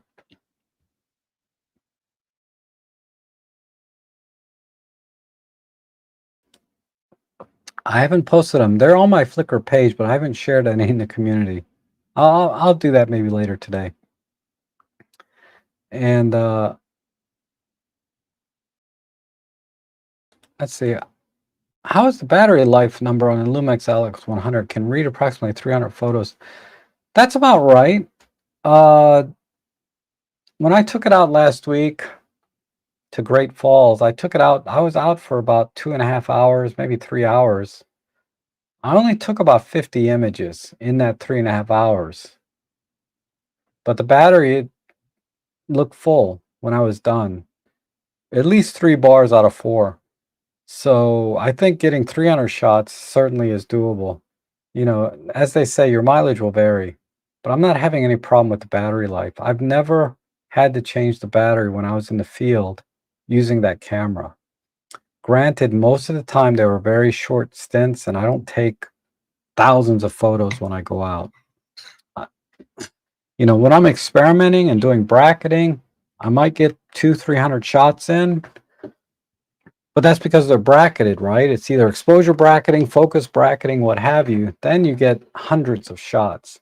But if I'm just doing single images, static shots, scene to scene to scene, I'm typically at 100 shots or less. And that's just how I shoot. But if you're one that likes to shoot 300 or more images, I imagine this should be able to do that. Based on my experience with shooting 100 images, I didn't see any effect. And I'm turning the camera on and off as I go. And I have the screen brightness turned up as bright as it'll go.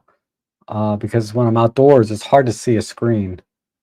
So I turn it up to its maximum brightness or brighter than it normally is. So I'm not babying the battery life when I'm using it. I'm using the camera quite normally, either turning it off manually or letting it go to sleep and then waking it up. I got about 100 shots in 2.5 hours, and it just barely put a dent in the battery.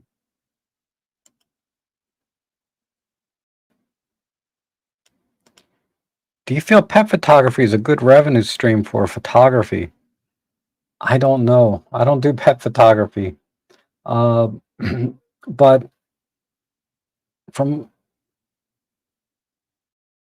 what I would say is pet photography is not easy. Uh, if especially if you're trying to take pictures of my dog, they just will not look at the camera. They won't sit still, and it's a lot of work. I would imagine it's a lot of work. So I don't know. If anybody here has done pet photography, feel free to give some feedback to Marco. I can't because I'm not in that genre.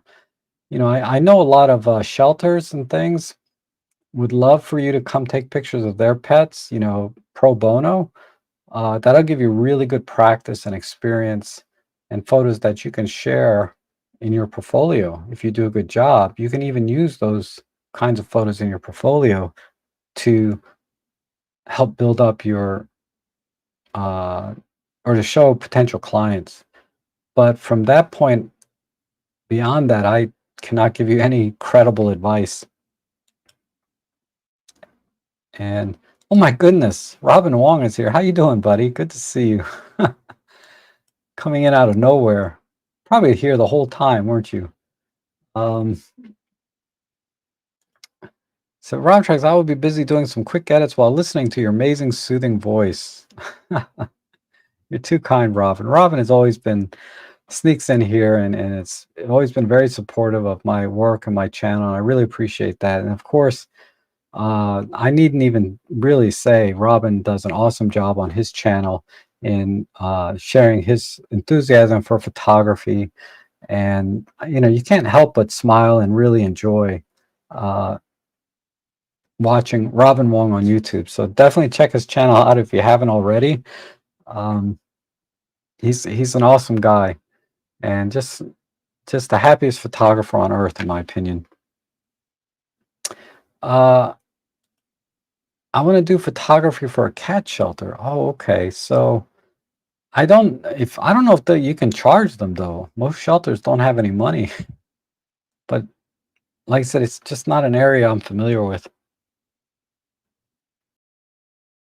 And so I imagine, Robin, you've been here a while if you've just been quiet because you've been editing. Um, Robin and Rob R squared are rock stars. Oh, Darko knows my real name. My last name starts with an R. Rob Roberts. No, not really. Something else. Okay, and if you know it, don't just type it in the chat section. I mean, I'm not afraid to tell people what my last name is, but I just, it just makes it more interesting if you find out on your own. So I would probably get along very well with pets. Pet owners, however, is another matter, right? Yes, for donations from, I guess there's more.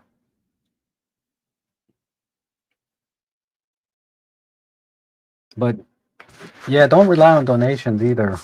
Man, let me tell you, if the donations that I get are any indication, not that I don't appreciate every donation you guys send me.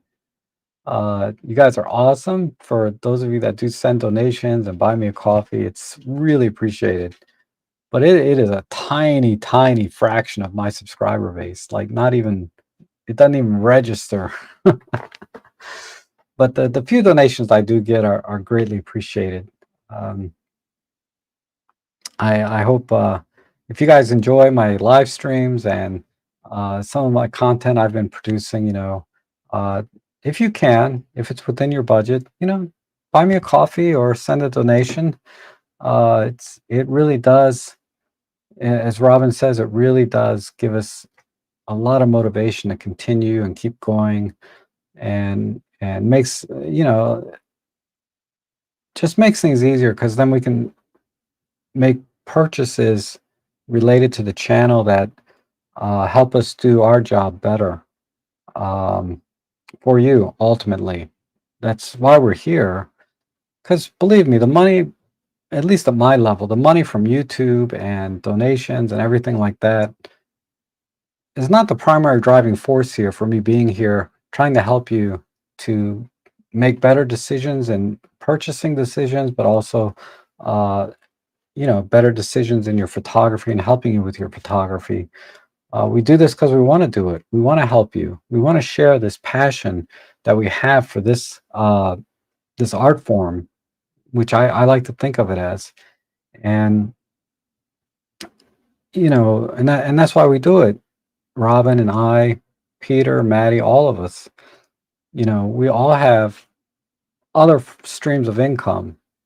Well, me not so much, but we all have other streams of income. We have regular day jobs or we have photo jobs that we make money from, and we do this in our part time for the most part, uh, to communicate and share our passion and love for this craft that we do, known as photography. I don't do Patreon or memberships because memberships. I always have a problem with memberships, because I feel like I can't do more than I'm already doing. If I were to start some kind of membership on my channel, I'm sure many of you would sign up, and that would be greatly appreciated. But it would imply that I need to do more for the members than I'm doing for everyone already. And I don't know what I can do more. I'm always giving my all. So if you're wondering what is the best Rob Trek can do, this is it. For good, for better, or for worse, this is it. This is the best. This is all of me, so to speak. I'm giving my all and doing my best for all of you, uh, to help you, with your photography, to help you find good deals on Amazon. I get a few bucks from there too. It all helps. It all just kind of trickles in and comes together. So I can put gas in my car or buy food for Ellie, go buy a coffee, those things, right? And I think about it, I'm like, honestly, when I go out and I went out to the balloon thing yesterday, and I was buying uh tea in this case instead of coffee, but I was thinking, I got a $5 donation yesterday that paid for this bottle of tea that I just bought. It was 2 for 4.50, right? Because I have $5 buy me a coffee donation, but it's 2 for 4.50. And I was thinking, somebody just bought me a coffee. It just paid for these two drinks, and it's so greatly appreciated. It's not like I just take it for granted. I really do think about every donation, every super chat, uh, every coffee that I get from you guys whenever I do anything that's related to this channel and that I do in my photography. Uh, so it means a lot to me when you guys do that for me. So thank you so much for that. But it's very little, and to Darko, it's very, very little. Don't expect that to be, look at it as like, yeah, you can buy some coffee with it. Maybe you can put a tank of gas in, because some people donate, a pretty good chunk at one time. Like Eric has given me $50 in super chat, more than a few times, and that's a tank of gas that to took me to the event yesterday to do the balloons. And when I'm there, I'm always thinking about you guys. I'm going to take this picture and this picture, and what can I teach about photography, about composition, about camera settings, about the output of the camera. Sometimes it helps to see what kind of picture can you take with the Pen-F in 75 to 300. Because I have better cameras. I really could have used one yesterday, actually. The autofocus on the Pen-F is not great. I missed a lot of shots because the autofocus just could not grab the plane or the balloon the way I wanted it to. If I had my OM1, I would have got a lot more interesting. I would have gotten a lot more shots. But I specifically take out certain cameras and lenses with the intent to share them with you so that you can see this camera lens combination. You can see, what kind of output you're going to get and the kind of photography that you can do.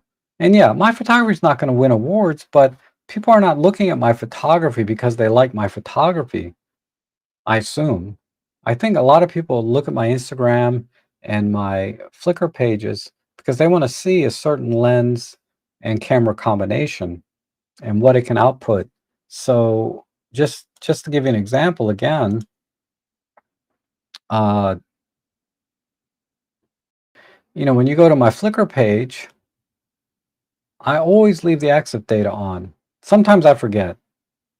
It's rare, but what happens is, let me size this up. What happens is sometimes because I don't give exif data to my clients, and sometimes I forget to turn the exif data back on. But yeah, Olympus Pen-F 75-300. What settings did I use to get the motion blur? So there's always something, there's always a deeper reason for me taking these pictures. Sometimes, like if you look at this one, Olympus with the 14-42 kit lens, look what happened here with the settings that I had. I got clipping in the flames because I have my camera set for taking pictures of propellers, and then I get in this balloon and I take pictures of a flame and it doesn't work, right? But what I really wanted to show you, like I really like the composition here. When you go to my albums, this album is the Olympus 17mm lens. This album is the 150-600 lens. This is the Stylus 1S. This is the 7 Artisans 35 1.4. I try to group the images into the lens or camera that I use to take that picture. Panasonic LX5. So everything I do, I'm thinking about how is this going to help my viewers potentially, right? So if you want to see a vintage lens, right, you click on this and then you look at, okay, so I use the Fujifilm X-H2 with the Pen-F 35mm f1.8. That's the original film Pen-F lens. And look at the image that I got, right? Look at the swirly, not swirly, but the bubble bokeh that this lens gives. And this was, again, the X-H2. But I think I have some images in here where I used it with a different camera. Yeah, here's the Pen-F with the film Pen-F 38mm. And look at the flaring that I'm getting from this lens. This is not post-processing. This is the natural flare from the lens. So that's what I'm trying to do when I'm posting images to Flickr, to Instagram. I'm not trying to create a portfolio there. I'm trying to have some educational purpose or curiosity. Sometimes you're just curious. You're not trying to learn anything. You're just like, oh, I wonder what that would look like, with that lens or that camera. And it just all comes together between the cameras that I own, the lenses that I use, the kind of pictures that I take, and the the breakfasts and the lunches that I buy. I always think about, gosh, this person gave me a $10 donation, that just paid for my breakfast that I'm having here with the photo club. What pictures did I take that will be useful? Sometimes people leave comments like, what do you think about the XH2? And I showed that earlier in the stream, the XH2 for macro work. And I was like, I never tried it. Let me try it. So I just took those couple of images just for that one question and posted it on my Flickr. So whenever you guys have questions, I always do my best. And that goes back to, this is why I don't have memberships or Patreons, because I just can't imagine what more I can do that would make paying a membership worth your while, right? I think Robin has a membership for his channel, and he does do more, right? He can go to the stream, and he does this very well. He'll answer your questions first. You can see I'm terrible at answering questions in the stream. You know, I can't even, I can't organize the chat. I don't know how he does it, that he can get to every single chat. But he can add that on and say, I'll answer your question first, and he'll do it. If I promised that, man, that would be a broken promise every day. Or seeing the videos before they're published, you know. And I think another thing, I think he does a one-on-one or membership, stream only membership too. So I could probably do that, but I barely got what I got 50 people here now. If I tried to do a membership only stream, there might be like one or two other people there. You know, I don't know what. So that's why I don't have memberships. Is, you know, I am giving you all. This is all of me. I don't know what more I could offer that it would make sense for you guys to do memberships and Patreons and things. But I appreciate you asking. Uh, but I'm, you know, just if you want to, actually, if you go to the donation link, I don't know if even I have the donation link in this stream to my PayPal, but it's just robtrek.com/donate. You can set it up for a recurring. Let me just put this in here. Shameless self-promotion. You can set up this, if you go to this link, you can set up a recurring payment if you want, and of course cancel any time, but there's only one person that does that. There was one other person that did it for a little while. But you know, look, I got 43,000 subscribers, okay, and I can probably count on, you know, one hand how many donations I get a month. You know what I mean? It's not that much.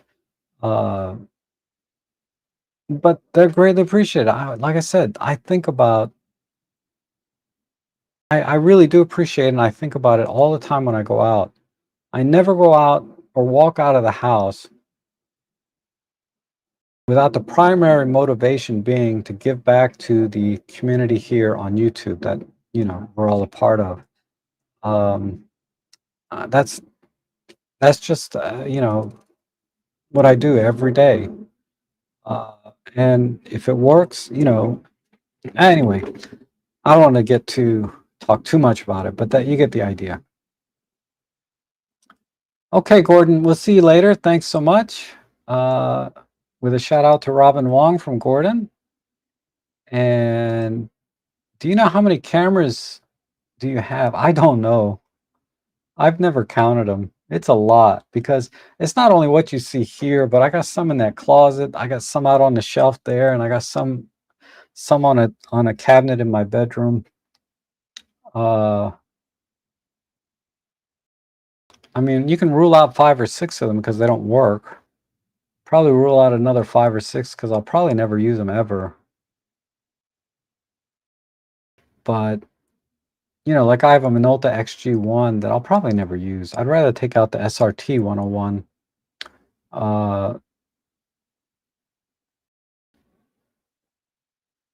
But yeah, probably 30 or 40 cameras altogether, I'm guessing. Most of them are very budget or donated to me, and they're not worth much anyway. Some of them do have some good value, but when I say they're valuable, meaning they're almost $100, you know, if I were to try to sell them. The most valuable cameras I own don't have any monetary value. You know, the one like that I got from my dad after he passed away, you know, that's probably my most valuable camera to me. Like I wouldn't want, because I can buy any other camera, right? But I'll never be able to buy that camera that belonged to my dad. I could buy another SRT 101, but it's not the same thing, right? So yeah, but cameras that I use on a regular basis, I used OM1 a lot for birding and for my paid work. The Pen-F is my everyday camera, soon to be probably most likely replaced by this as my everyday camera. And that's pretty much it. I use the M5 Mark III for my studio work, and which might be self-portraits, or they might be product photography, or just futzing around and experimenting, playing with different kinds of lighting. Um, the Sony is mainly for reviewing lenses, because because most of the lenses that come out now are for Sony. So I use that mostly for reviewing lenses. The Fujifilm X-H2, that's a camera I need to take out and shoot more, because it did take terrific images, and I got fantastic lenses for it. I just don't take it out, and I need to. I like how you file your images, a folder for the camera and then a subfolder for the lens on that camera. I'm going to do that. Thanks for the info. Yeah, I do that sometimes. Uh, for my everyday images, I actually uh, just do a chronological thing. But for when you have multiple cameras and you're doing multiple things, I like to break it down by camera and lens, so that I can go back to that when I'm trying to learn the camera. What lens, what lens and camera combination creates what kind of images? And then when I go out and I want to do a particular kind of photography, I'll know exactly what this lens and camera combination will do in the field. So that's why I do that. At 22 cameras, and I've just sold off to K a lot of them and got 800 bucks for them to get the Z lenses. Wow. It's painful though, isn't it? It's painful. I got a box of things. I just sold a lens on eBay. Uh, it's one of the ones I reviewed that I'm not going to use. Um, Man, it was like 14.5% fee. So I sold it for 150 bucks. I got $125 or something. Like I ended up with like a fraction, like half what the lens is worth by the time all was said and done. For a lens that's practically brand new, because I only used it to review it.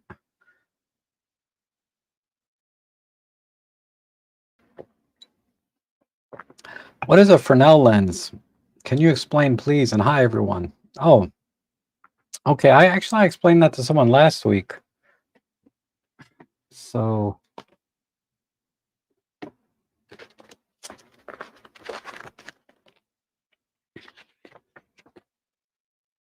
I have so many notes. I don't even know what they're for anymore.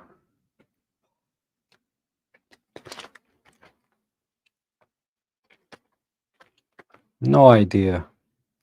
Can't even read my own handwriting half the time. Okay, here we go.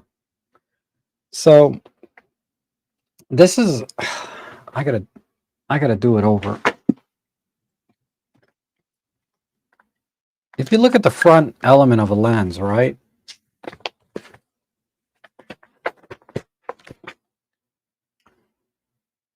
Let's take a standard convex lens. Convex meaning, it's round in the front. This is a standard spherical lens. And a Fresnel lens, and I know you've seen them, they kind of look like this.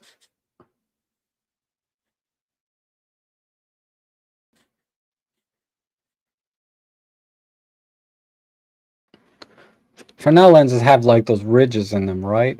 Concentric circles, and the glass is angled on each one.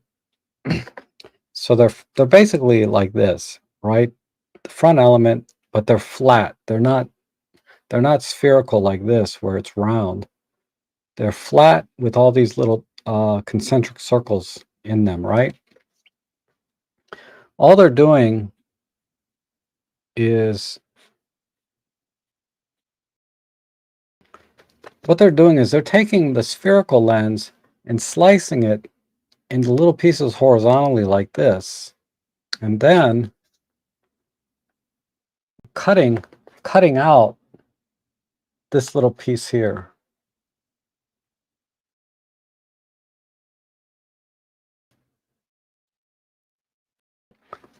So what they're doing is they're cutting off the front pieces here. So they slice it this way, and then they cut off the very end. And then they lay them down on top of, like this. They take all these little pieces they cut out and they lay them down onto this. So what that does is basically you get the same exact performance of a standard spherical lens, this convex one in this case, in a flat lens. So you're taking all of this glass and compressing it down into a flat piece of glass. So that does two things, right? One is the lens is going to be much lighter and thinner. So it's going to weigh a lot less and it's going to be a lot thinner. What does that do? And have basically the same performance. Now there are some compromises and caveats to that, but for the most part, you'll get the same performance out of a Fresnel lens as you will a standard spherical lens. And but by making it smaller and lighter, and this is why they were started in lighthouses. You know how big those lighthouses lamps are, right? They're huge. They're 4 or 5 feet across in diameter and height. Well, diameter is height and width and everything, right? But you know, they're huge, right? If they had to carry a big, huge piece of glass like that, A, it would be super expensive. B, they'd never be able to get that lens up to the top of the lighthouse, right?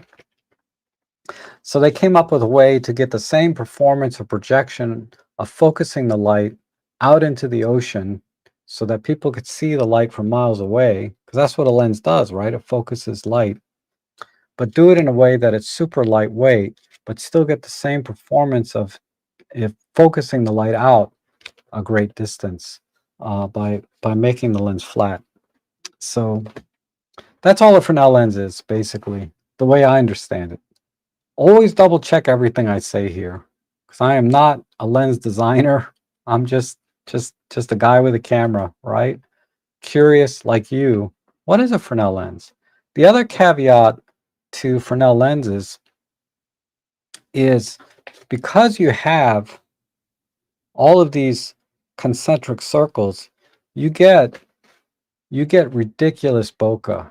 Like it's just destroyed, and not in a positive way. You get the concentric circles in your bokeh, but it's usually because the lens is because it's very difficult to polish Fresnel lenses. In the manufacturing process of lenses, the bokeh is a train wreck. So a lot of people don't like the bokeh from lenses that have Fresnel technology in them, like the Nikon 300mm f4 PF, right? They have a very lightweight 300mm f4 that people always point to. Why can't they make, if they can make full frame lenses smaller, why can't they do that for micro four thirds? Why did they come out with a 150 to 600? It's a different technology with compromises. And but anyway, I think that's the way it works. Uh,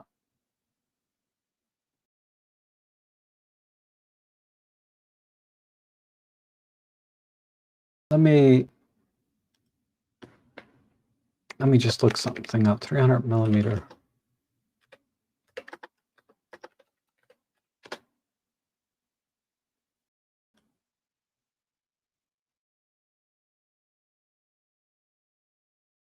Yeah, nothing's coming up. This is kind of an example.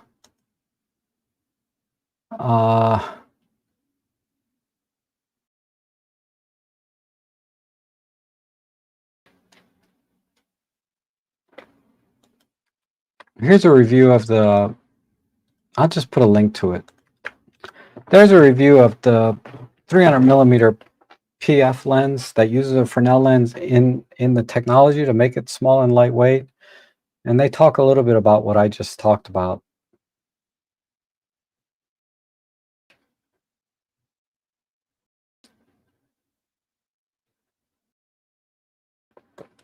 They're good for doing 1940s, yeah. So Fresnel lenses can also be used on studio lighting, right? And they produce a very interesting fall off. It's not quite as harsh as, say, using a standard bowl reflector on LED lighting or flashes, but the roll off from very harsh to soft or dark is a little bit smoother. And the projection of the light, it's pretty much the same between a reflector bulb and a Fresnel lens, but it's really in the fall off where you see the difference. Um, and then Fresnel lens is better than donuts and reflex lenses. I guess. I mean, I don't like either one. I honestly I think I prefer the donuts that I get in reflex lenses, but it's all subjective. And then do camera flashes like the Godox TT350 use a Fresnel lens? Some variation of it. You know, they typically call it the Fresnel lens on a lot of flash heads. I don't think they are in the truest sense of what a Fresnel lens was originally in terms of, you know, you're taking a spherical lens and cutting it down to a flat surface, right? The Fresnel lenses that they use on flashes are have different degrees of beveling, or how do you call it, cutouts. So yeah, it's kind of a Fresnel lens, but it's not I think it's in the spirit of Fresnel technology, but it's not actually a Fresnel lens.